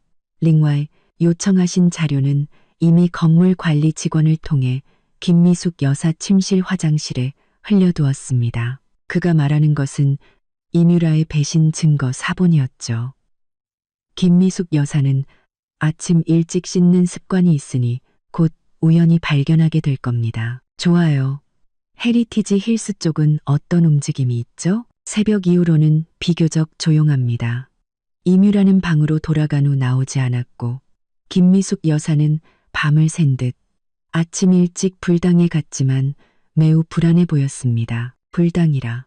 저는 김미숙 여사가 불상 앞에 무릎을 꿇고 남편의 건강을 빌고 있을지, 아들이 위기를 넘기게 해달라고 빌고 있을지, 아니면 그 착한 며느리 뱃속의 아이가 무사하길 빌고 있을지 상상했습니다. 안타깝게도 부처님은 아마 그녀 같은 사람의 기도는 들어줄 시간이 없으시겠죠. 전화를 끊자마자 새 휴대폰이 울렸습니다. 화면에는 김미숙 여사의 이름이 떠 있었죠. 예상보다 빨리 발견한 모양입니다. 전화를 받았습니다. 아무 말도 하지 않았죠. 전화기 너머에서는 김미숙 여사의 쉰 목소리, 떨리고 울음과 극도의 분노가 섞인 거의 정신 나간 듯한 목소리가 들려왔습니다. 강미월. 너지. 너라는 독한 년이 꾸민 짓이지. 넌 천벌 받을 거야. 저는 평온한 목소리로 말했습니다. 어머님, 또 왜 그러세요? 아침부터 화내시면 심장에 안 좋아요. 착한 척하지 마. 김미숙 여사는 비명을 질렀습니다. 네가 보낸 그 서류들, 그 사진들, 이뮤라 그 천하의 쌍년. 감히 우리를 속여. 걔 뱃속의 애새끼 태준이 애가 아닐지도 몰라. 우리 황씨 집안 돈을 빼돌려서 도망가려고 했어. 우리가 도대체 무슨 죄를 지어서 너 같은 액바디를 들였다가 저런 여우년한테 또 당해야 하냐고. 저는 그녀가 분노를 쏟아낼 때까지 조용히 듣고 있다가 그녀가 숨을 고르는 틈을 타 느긋하게 말했습니다. 어머님, 그렇게 말씀하시면 안 되죠. 이뮤라 씨는 어머님이 직접 좋아요 누르며 환영한 세아가고 황씨 집안의 공신이잖아요. 지금은 그냥 좀 어려운 상황이라 잠시 피하려던 것뿐인데 어떻게 그렇게 말씀하세요? 아마 무슨 사정이 있었겠죠. 사정? 개뿔 같은 사정. 김미숙 여사는 욕설을 퍼부었습니다. 그 사진들, 다른 놈들이랑 희희낙낙하는 거, 그 계좌 이체 기록들, 걔는 사기꾼이고 도둑년이야. 태준이한테 다 말할 거야. 태준이가 그 쌍년의 실체를 똑똑히 보게 할 거야. 저는 가볍게 웃으며 말했습니다. 어머님 생각에 황태준 씨가 지금 이뮤라 씨의 실체 따위에 신경 쓸 여유가 있을까요? 아마 자기 코가 석자일 텐데요. 사채업자들이 벌써 찾아갔을걸요? 전화기 넘어가 순간 조용해졌습니다. 김미숙 여사의 거친 숨소리만 들려왔죠. 그녀는 아직 아들 쪽의 구체적인 상황은 모르는 듯 했습니다. 저는 계속해서 불에 기름을 부었습니다. 어머님, 제가 충고하는데요. 지금은 아드님 걱정이나 하세요. 그 사채 이자가 엄청나다던데 오늘 오후 3시까지 못 갚으면 그쪽에서 가만히 안 있을걸요? 이뮤라 씨와 뱃속의 아이는 어쨌든 어머님이 처음엔 마음에 들어 하셨잖아요. 그래도 생명인데 그냥 자비롭게 보내주세요. 눈앞에 있으면 더 속 터지잖아요. 안 그래요? 김미숙 여사는 제 말에 완전히 무너진 듯 전화기 너머로 억눌렀던 울음을 터뜨렸습니다. 그 울음 속에는 저와 이뮤라를 향한 저주와 불공평한 운명을 탓하는 원망이 뒤섞여 있었죠. 저는 더 이상 들을 가치를 느끼지 못하고 바로 전화를 끊었습니다. 커피를 한 모금 더 마셨습니다. 맛이 이제 그리 쓰지 않은 것 같네요. 황씨 집안 내부의 신뢰라는 기반은 이제 완전히 무너졌습니다. 김미숙 여사는 이뮤라의 배신을 알았고 황태준은 빚더미에 앉아 자신을 돌볼 겨를이 없으며 이뮤라는 연금되어 하루하루 공포에 떨고 있겠죠. 그리고 병원의 황성철 회장은 자신이 기대했던 아들과 며느리가 이 꼴이라는 것을 알게 되면 다시 기절하지는 않을지 모르겠네요. 오후 2시 햇살이 거실 안으로 비스듬히 들어와 바닥에 긴 그림자를 만들었습니다. 저는 소파에 앉아 켜진 노트북 화면을 보고 있었습니다. 화면에는 황룡건설의 주가 그래프가 떠 있었죠. 오전 내내 출렁이다가 지금은 죽어가는 환자의 심전도처럼 하한가에부터 꼼짝도 하지 않았습니다. 거래량은 거의 무시해도 될 정도로 줄어들었죠. 이 주식은 이제 시장에서 완전히 버려진 겁니다. 특수 휴대폰은 손 닿는 곳에 조용히 놓여 있었습니다. 하지만 이 고요함은 오히려 폭풍의 눈처럼 사람을 불안하게 만들었죠. 저는 마지막 순간이 다가오고 있다는 것을 알았습니다. 2시 30분 휴대폰 화면이 갑자기 켜지며 진동했습니다. 심 실장님이었습니다. 저는 즉시 전화를 받았습니다. 아가씨, 그의 목소리가 평소보다 조금 빨랐습니다. 사채업자들이 움직이기 시작했습니다. 그들이 황룡건설의 재무팀과 핵심 자료실에 진입하여 자산을 실사하겠다고 나섰습니다. 황태준이 저지하려다 몸싸움이 벌어져 현장은 아수라장입니다. 저희 인원이 현장에서 상황을 통제하고 있지만 황태준의 감정이 매우 격앙되어 있습니다. 저희 청적, 자산 실사라. 그건 그냥 점잖은 표현일 뿐이죠. 실질적으로는 회사를 접수하고 약탈하기 시작했다는 뜻이었습니다. 월이자 30%의 사채는 7일은커녕 단 하루도 미룰 수 없는 법이니까요. 김미숙 여사 쪽은요? 제가 물었습니다. 소식을 듣고 헤리티지 힐스를 떠나 회사로 가려 했지만 저희 인원이 안전을 이유로 돌려보냈습니다. 지금 저택 안에서 안절부절 못하며 계속 전화를 걸고 있지만 황태준과는 연락이 닿지 않는 듯합니다. 연락이 닿지 않는 것이 당연하죠. 황태준은 지금쯤 사채업자들에게 둘러싸여 있거나 휴대폰 배터리가 나갔거나 아니면 빼앗겼을 테니까요. 그리속 탐크룸 배터리가 나갔거나 이뮤라는 여전히 감시 중이며 별다른 움직임은 없지만 방 안에서 초조하게 서성이고 있습니다. 전화를 끊고 저는 창가로 걸어갔습니다.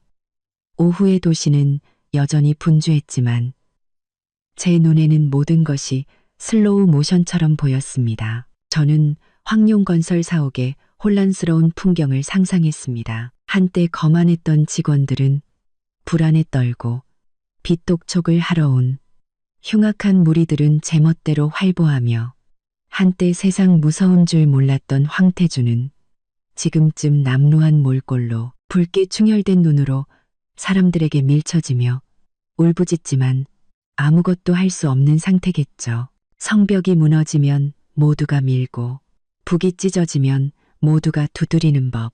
옛말은 정말 틀린 것이 하나도 없었습니다. 2시 50분. 특수 휴대폰에 다시 알림이 울렸습니다. 이번에는 메시지였습니다. 황태준. 사무실에서 강제로 끌려나감. 행선지 불명. 사채업자들. 사무공간 통제. 끌려갔다고요. 돈을 구하러 간 걸까요? 아니면 저는 감히 상상하고 싶지 않았고 또 생각할 필요도 없었습니다. 심 실장님의 사람들이 주시하며 최악의 상황은 막아주겠지만 그가 받아야 할 죗값, 즉 육체적 고통과 짓밟히는 자존심은 피할 수 없을 겁니다. 바로 그때 새 휴대폰이 울렸습니다. 또 다른 모르는 번호였습니다. 하지만 누구인지는 알 수 있었죠. 제가 전화를 받자 전화기 너머에서는 김미숙 여사의 완전히 무너진 울음소리가 들려왔습니다.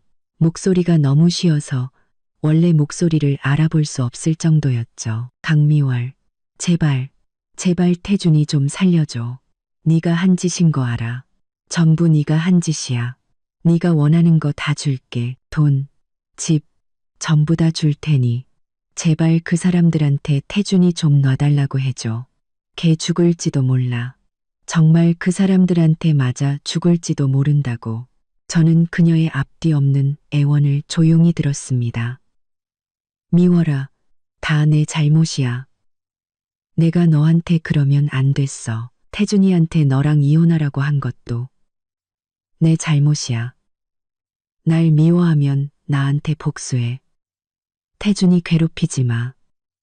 내가 너한테 무릎 꿇고 빌게. 제발. 나한테는 아들이 걔 하나뿐이야. 전화기 너머로 쿵쿵 하는 소리가 들렸습니다. 마치 정말로 머리를 찍고 있는 것 같았죠. 저는 천천히 입을 열었습니다. 목소리는 얼음처럼 차가웠습니다. 어머님, 이제 와서 그런 말씀을 하시는 건 너무 늦었다고 생각하지 않으세요? 당신이 새며느리를 환영하며 좋아요를 누를 때 저에게는 조금의 여지도 남겨주지 않으셨잖아요. 황태준 씨가 사체에 서명할 때 그 결과를 생각이나 해봤을까요? 길은 당신들 스스로 선택한 거예요. 무릎을 꿇어서라도 끝까지 가야죠. 김미숙 여사의 울음소리가 멎었습니다. 이내 더 절망적인 비명이 터져 나왔습니다. 안 돼. 이럴 순 없어. 강미월, 이 독한 년. 넌 천벌 받을 거야. 내가 귀신이 되어서라도 널 가만두지 않겠어. 우리 황씨 집안이 귀신이 되어서라도 널 끝까지 따라다닐 거야. 저는 이 무의미한 저주를 더 이상 들을 가치가 없다고 생각하고 바로 통화를 종료했습니다. 창밖의 햇살은 여전히 눈부셨습니다. 시간을 보니 오후 3시 5분, 사체 상환 기한은 이미 지났습니다. 황태준은 행방불명, 김미숙은 완전히 미쳐버렸고 이뮤라는 감옥에 갇혔으며 황성철은 병원에 누워 있습니다. 황씨 집안이라는 배는 이제 물이 새는 정도가 아니라 용골부터 산산조각 나며 바닷속으로 빠르게 가라앉고 있었습니다. 저는 특수 휴대폰을 들고 마지막 지시를 내렸습니다. 이제 황룡건설의 우량 자산과 남은 프로젝트들을 인수하기 시작하세요. 가격은 파산, 청산 최저가로 진행하고요. 알겠습니다. 복수의 쾌감은 생각했던 것만큼 뜨겁지 않았습니다. 오히려 얼음처럼 차가운 평온함이 느껴졌죠. 위스키에 타는 듯한 느낌이 채가시기도 전에 특수 휴대폰이 연달아 짧게 진동했습니다. 전화가 아니라 쉴 새 없이 밀려드는 메시지 알림이었죠.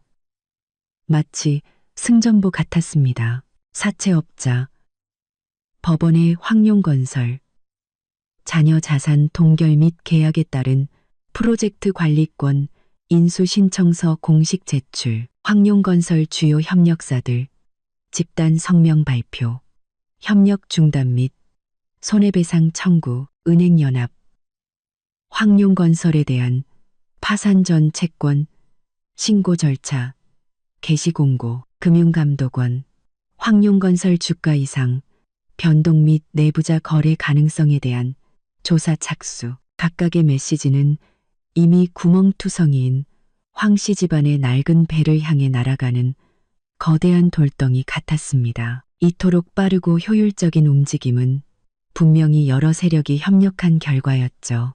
심 실장님의 소환은 정말 깔끔하고 단호했습니다. 저는 술잔을 내려놓고 거대한 통창 앞으로 걸어갔습니다. 해가 지고 하늘은 웅장한 주황빛으로 물들고 있었죠. 온 도시가 금빛으로 빛나는 것 같았습니다. 하지만 이 화려함 아래 어떤 구석에서는 완전한 몰락이 진행되고 있었습니다. 새 휴대폰이 다시 울렸습니다. 이번에는 전혀 모르는 지역 번호였습니다. 하지만 전화기 너머 배경에서는 소란스러운 울음소리와 다툼 소리가 희미하게 들려왔죠. 제가 전화를 받았습니다. 여보세요. 혹시 강미월 씨 되세요? 젊은 여성이 울음과 극도의 공포가 섞인 목소리로 말했습니다. 저는 황태준 대표님 비서 박대리라고 합니다. 황태준의 비서라. 제 번호를 어떻게 알았을까요? 제가 물었습니다. 무슨 일이죠? 목소리에는 아무런 감정도 싣지 않았습니다. 강미월 씨, 제발 황 대표님 좀. 아니, 황태준 씨 좀 살려주세요.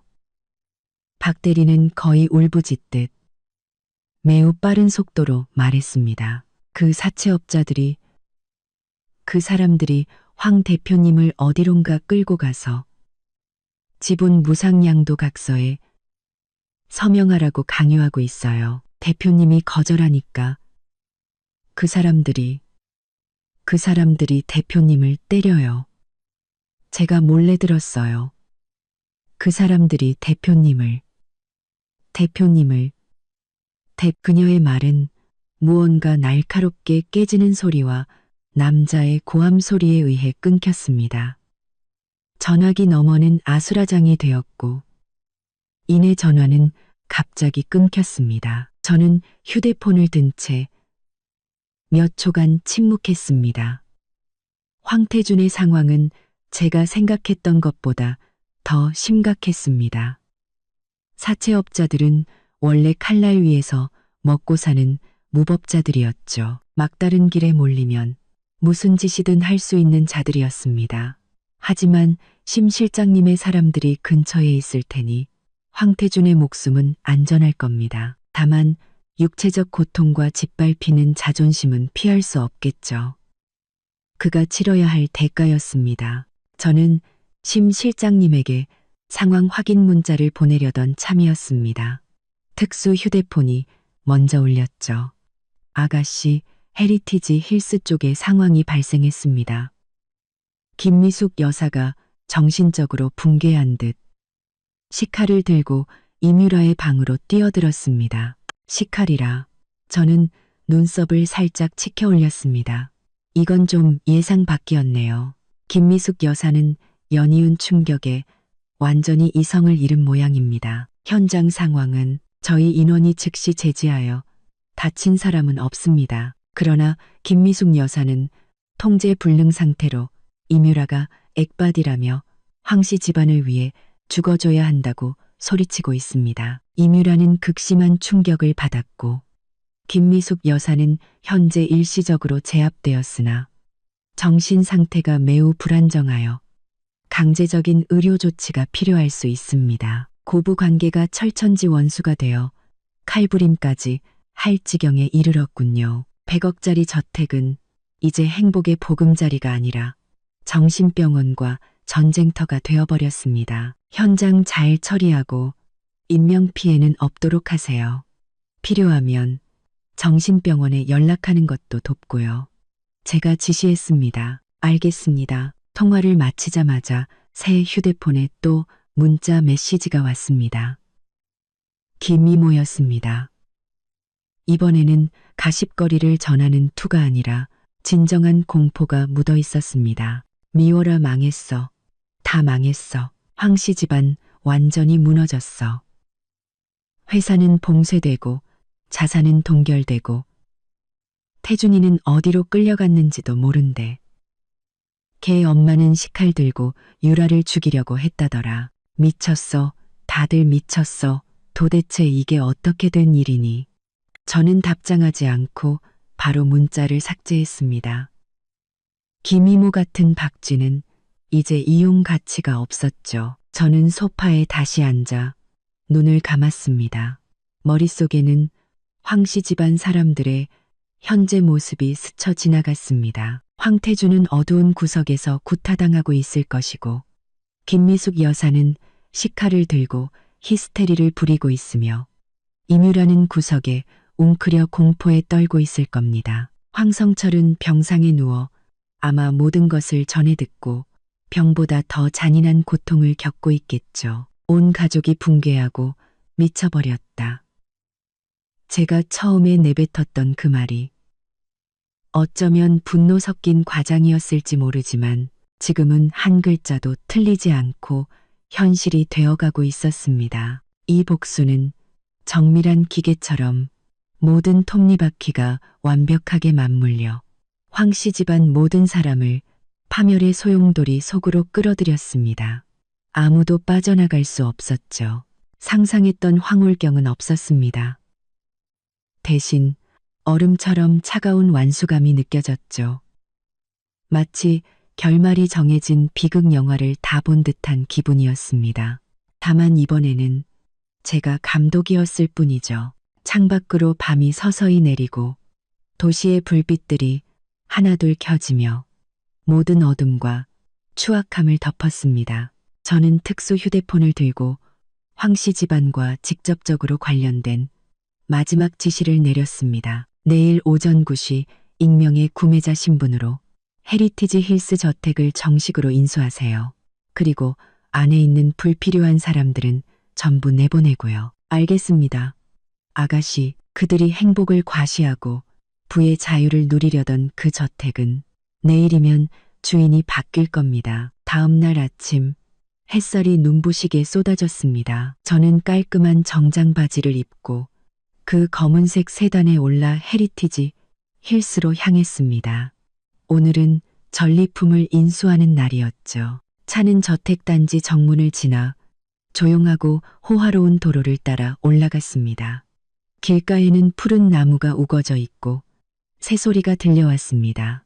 곧 저택 안에서 벌어질 혼란과는 너무나 대조적인 풍경이었죠. 차는 익숙한 그 저택 앞에 멈춰 섰습니다. 문 앞에는 이미 여러 대의 차가 서 있었습니다. 심 실장님이 보낸 사람들과 자산 인계 및 퇴거를 감독하기 위해 온 법원 집행관들이었죠. 제가 차에서 내리자 검은 정장을 입은 남자가 문을 열어주었습니다. 심 실장님이 보낸 책임자가 다가와 나지막이 보고했습니다. 아가씨, 내부는 모두 정리되었습니다. 김미숙 여사는 여전히 감정이 불안정하여 의료진이 돌보고 있습니다. 임유라 씨는 방에서 개인 물품을 챙기고 있고 황성철 회장님은 병원에서 안정을 취하고 있지만 대화를 거부하고 있습니다. 저는 고개를 끄덕이고 한때 제게 치욕을 안겨주었던 이 저택 안으로 들어섰습니다.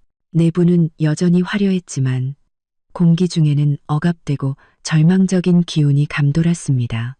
값비싼 화병 하나가 페르시안 카펫 위에 깨진 채로 뒹굴고 있었고 벽에 걸린 가족 사진은 비뚤어져 마치 무언의 조롱을 하는 듯했습니다. 거실 소파에는 김미숙 여사가 의료진의 부축을 받으며 앉아 있었습니다. 그녀는 머리가 헝클어지고 눈빛은 멍했으며 입으로는 계속해서 다 없어졌어. 내 집, 내 손주 라고 중얼거리고 있었죠. 저를 보자 그녀의 흐릿한 눈동자가 움직이더니 이내 날카로운 울음소리가 터져 나왔습니다. 강미월, 이 도둑년, 내 집을 뺏고 내 손주를 내놔. 의료진이 황급히 그녀를 진정시켰습니다. 저는 아무런 표정 없이 그녀 앞을 지나쳐 계단 쪽으로 시선을 돌렸습니다. 이뮤라가 작은 캐리어 하나를 들고 힘없이 내려오고 있었죠. 그녀는 얼굴이 새하얗게 질리고 눈은 푹 꺼져 더 이상 예전의 행복을 과시하던 화려한 모습은 찾아볼 수 없었습니다. 저를 보자 그녀는 온몸을 떨며 무의식적으로 자신의 배를 감쌌습니다. 눈에는 공포와 원망이 가득했죠. 저는 그녀를 무시하고 책임자에게 말했습니다. 정리 시작하세요. 관계없는 사람들은 내보내고요. 책임자는 고개를 끄덕이고 부하들에게 일을 시작하라고 지시했습니다. 제복을 입은 여성 집행관 2명이 이뮤라에게 다가갔습니다. 이뮤라 씨, 짐 검사에 협조해 주십시오. 본인 소유가 아닌 물건이 있는지 확인해야 합니다. 이뮤라가 소리쳤습니다. 이건 다 내 물건이에요. 당신들이 무슨 자격으로 검사해요? 집행관은 무표정하게 말했습니다. 절차입니다. 협조해 주십시오. 이뮤라는 어쩔 수 없이 캐리어를 열었습니다. 안에는 몇 벌의 평범한 옷들, 역시나 보석 몇 점과 현금 다발이 숨겨져 있었죠. 집행관은 명백히 고가인 보석과 초과된 현금을 꺼내 목록에 기록했습니다. 이뮤라는 힘이 다 빠진 듯 바닥에 주저앉아 소리 없이 눈물만 흘렸습니다. 바로 그때 문 밖에서 급한 브레이크 소리와 함께 소란이 일었습니다. 한 남자가 비틀거리며 뛰어들어왔죠. 황태준이었습니다. 그의 모습은 처참했습니다. 양복은 구겨지고 입가에는 멍이 들어 있었으며 넥타이는 비뚤어져 있었습니다. 붉게 충혈된 눈은 마치 지옥에서 기어나온 것 같았죠. 그는 거실의 광경을 보고 바닥에 주저앉은 이뮤라와 정신 나간 어머니를 보고 마침내 제게 시선을 고정했습니다. 강미월. 그는 쉬어 터진 목소리로 상처 입은 야수처럼 제게 달려들었지만 심 실장님의 사람들에게 쉽게 제지당했습니다. 너야. 전부 너 때문이야. 네가 날 망쳤어. 우리 황씨 집안을 망쳤다고. 황태준은 미친 듯이 발버둥 쳤습니다. 저는 그를 마치 낯선 사람을 보듯 평온하게 바라봤습니다. 황태준, 당신이 이 지경까지 온 건 당신 스스로 선택한 결과야. 배신을 선택하고 탐욕을 선택하고 사체를 선택했지. 나는 그냥 그 과정을 조금 앞당겨줬을 뿐이야. 헛소리 집어치워. 황태준이 소리쳤습니다. 네가 수작 부리지 않았으면 태산그룹이 왜 계약을 파기하고 은행이 왜 빚독촉을 하겠어. 전부 너라는 독한 년 때문이야. 저는 그와 논쟁할 가치를 느끼지 못하고 책임자에게 말했습니다. 여기가 너무 시끄럽네요. 책임자는 고개를 끄덕이고 부하들에게 황태준을 내보내라고 지시했습니다. 황태준은 두 남자에게 팔이 잡힌 채 험한 욕설을 퍼부으며 문 밖으로 끌려나갔습니다. 그의 목소리는 점점 멀어졌죠. 저는 바닥에 앉아있는 이뮤라에게 다가가 몸을 숙여 그녀의 겁에 질린 눈을 바라봤습니다. 그리고 우리 둘만 들릴 정도의 작은 목소리로 말했습니다. 이뮤라, 너 그거 아니? 내가 너한테 말 안 한 게 있는데 내 해외 계좌에 있던 그 돈 인출 실패한 거 기술적인 문제가 아니었어. 내가 동결시킨 거야. 그리고 네가 연락하던 그 K 앞으로 다시는 내 전화 안 받을 거야. 이뮤라의 눈이 순간 커졌습니다. 믿을 수 없다는 절망으로 가득했죠. 저는 몸을 일으켜 더 이상 그녀를 보지 않고 책임자에게 지시했습니다. 이 두 분 안전하게 모셔다 드려. 김미숙 여사님은 바로 정신병원으로 모셔서 치료받게 하고 이뮤라 씨는 임시 거처를 마련해줘. 뱃속에 아이도 있으니 제가 말을 멈췄지만 그 의미는 분명했죠. 의료진이 여전히 중얼거리는 김미숙 여사를 부축해 나갔고 집행관은 넋이 나간 이뮤라와 반쯤 비어버린 그녀의 캐리어를 데리고 나갔습니다. 거대한 거실은 마침내 조용해졌습니다. 저와 심 실장님의 사람들만 남았죠. 저는 사방을 둘러봤습니다. 한때 그들의 아름다운 꿈을 담고 있던 100억짜리 저택은 지금은 차가운 화려함과 어지러운 잔해만 남았습니다. 책임자가 공손하게 물었습니다. 아가씨, 이제 어떻게 할까요? 제가 담담하게 말했습니다. 황씨 집안의 물건은 전부 치워주세요. 하나도 남김없이. 그리고 완전히 소독하고 새로 인테리어하고요. 알겠습니다. 저는 그 집을 걸어 나왔습니다.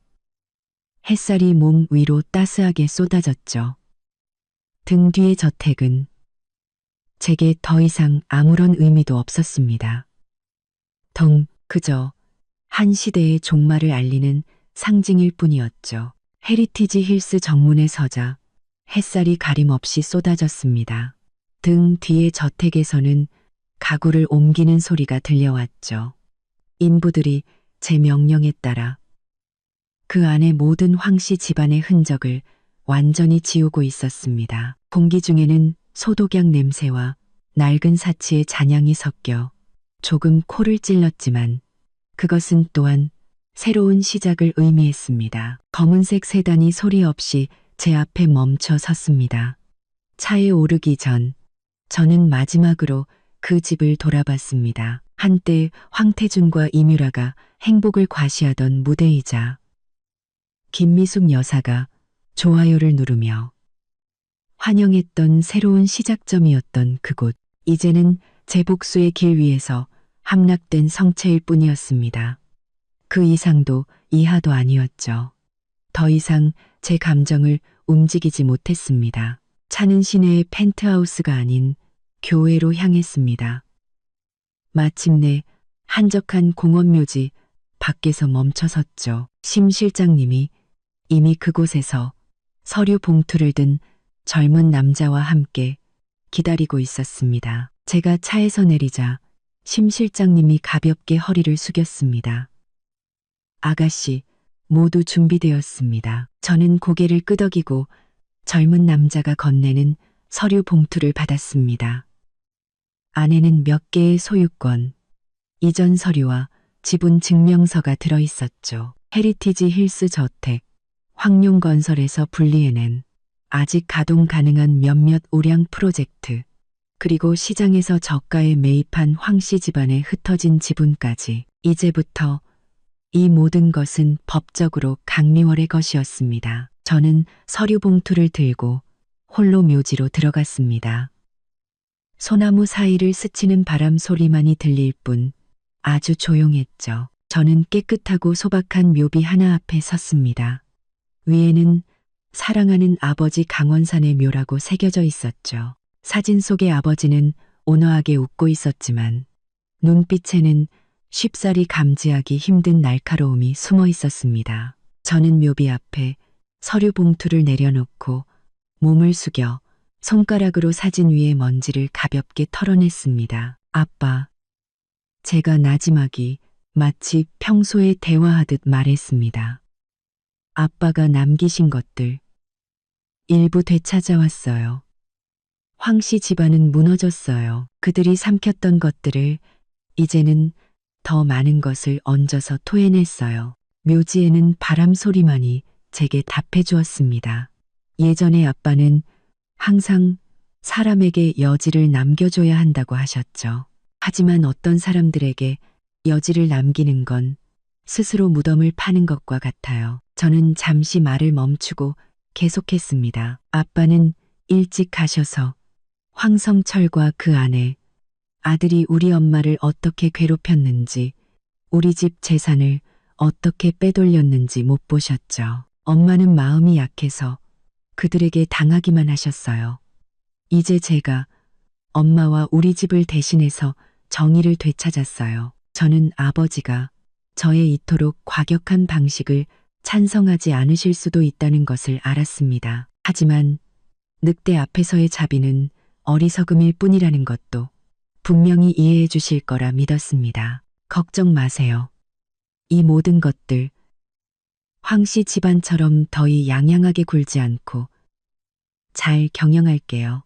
저는 몸을 일으켜 마지막으로 사진 속의 아버지를 바라봤습니다. 저는 잘 살 거예요. 그들 모두를 합친 것보다 더 잘 살 거예요. 말을 마치고 저는 뒤돌아서 떠났습니다. 다시는 돌아보지 않았죠. 서류 봉투는 묘비 앞에 그대로 두었습니다. 마치 이 모든 피비린내 나는 전리품을 유일하게 증인이 될 자격이 있는 아버지께 바치는 하나의 의식을 마친 것처럼요. 묘지를 나오자 심 실장님이 여전히 차 옆에서 기다리고 있었습니다. 아가씨, 다음은 어디로 갈까요? 저는 잠시 생각하다가 말했습니다. 공항으로 가주세요. 30분 후 차는 공항 출발층에 도착했습니다. 심 실장님이 제게 비행기 표 한 장과 새 여권, 신분증을 건넸습니다. 모두 준비되었습니다. 남쪽 섬에서 당분간 휴식을 취하세요. 그곳에 작은 프로젝트가 하나 있으니 겸사겸사 둘러보셔도 좋습니다. 이쪽 일이 완전히 정리되면 그때 다음 계획을 결정하셔도 됩니다. 저는 서류를 받아 비행기 표의 목적지를 확인했습니다. 햇살과 해변으로 유명한 휴양지였죠. 고맙습니다. 심 아저씨. 그동안 고생 많으셨어요. 그동안 고생 많으셨어요. 저는 처음으로 그를 그렇게 불렀습니다. 심 실장님의 언제나 평온하던 얼굴에 순간 감동의 빛이 스쳤지만 금세 원래대로 돌아왔습니다. 아가씨, 과찬이십니다. 제가 마땅히 해야 할 일입니다. 강 회장님께서 제게 베풀어 주신 은혜가 있습니다. 저는 고개를 끄덕이고 더 이상 말없이 공항 로비로 들어섰습니다. 짐도 없이 작은 가방 하나만 들고 마치 짧은 휴가를 떠나는 사람처럼 가벼웠죠. 탑승권을 받고 보안 검색대를 통과하는 모든 과정이 순조로웠습니다. 탑승 대기실에 앉아 거대한 유리창 밖으로 이착륙하는 비행기들을 바라봤습니다. 저는 새 휴대폰을 꺼냈습니다. 안에는 몇 안 되는 연락처만 있었죠. 그중 하나를 눌러 메시지를 보냈습니다. 엄마, 저 바람 좀 쐬고 올게요. 조만간 집에 내려가서 뵐게요. 다 괜찮으니 걱정 마세요. 곧 어머니에게서 답장이 왔습니다. 그래, 몸 조심하고 엄마가 기다릴게. 짧은 몇 글자에 마음이 따뜻해졌습니다. 이 모든 싸움과 복수는 결국 제가 아끼는 사람들이 이렇게 평온하게 살 수 있게 하기 위함이 아니었을까요? 탑승 안내 방송이 울렸습니다. 저는 몸을 일으켜 인파를 따라 탑승구로 향했습니다. 탑승교를 지나 기내로 들어가 창가 좌석에 앉았습니다. 안전벨트를 매고 창밖의 활주로를 바라봤죠. 비행기가 활주를 시작하고 가속하다가 힘차게 하늘로 솟구쳤습니다. 지상의 도시는 점점 작아지다가 마침내 구름에 가려 보이지 않게 되었습니다. 저는 의자에 등을 기대고 눈을 감았습니다. 황태준의 절망적인 포효, 김미숙 여사의 광적인 울음, 이뮤라의 공포에 질린 눈빛, 황성철 회장의 병상에서의 모습, 이 모든 장면들이 머릿속을 스쳐 지나가다가 창밖의 구름처럼 서서히 흩어졌습니다. 3년간 저를 올가매던 악몽에서 드디어 깨어났습니다. 제 가슴을 짓누르던 거대한 돌덩이가 완전히 부서졌습니다. 미래가 어떻게 될지는 저도 모릅니다. 서둘러 계획하고 싶지도 않습니다. 아마 인수받은 자산들을 관리할 수도 있고 마음에 드는 곳에 작은 가게를 열 수도 있겠죠. 아니면 그저 어머니와 함께 평온한 노후를 보낼 수도 있습니다. 하지만 저는 압니다. 이제부터 나 강미월의 인생은 오직 나 자신만이 정의할 것이라는 것을요. 더 이상 누군가의 아내도 며느리도 복수의 대상도 아닌 그냥 나 자신으로서 남은 인생은 길고 그 모든 순간은 자유로 가득할 겁니다. 비행기는 구름을 뚫고 푸르고 맑은 하늘을 향해 날아갔습니다. 오늘 이야기 통쾌하셨나요? 여러분의 생각은 어떠신지 댓글로 남겨주세요. 구독과 좋아요는 이야기꾼에게 큰 힘이 됩니다. 다음에도 더 흥미진진한 이야기로 찾아뵙겠습니다.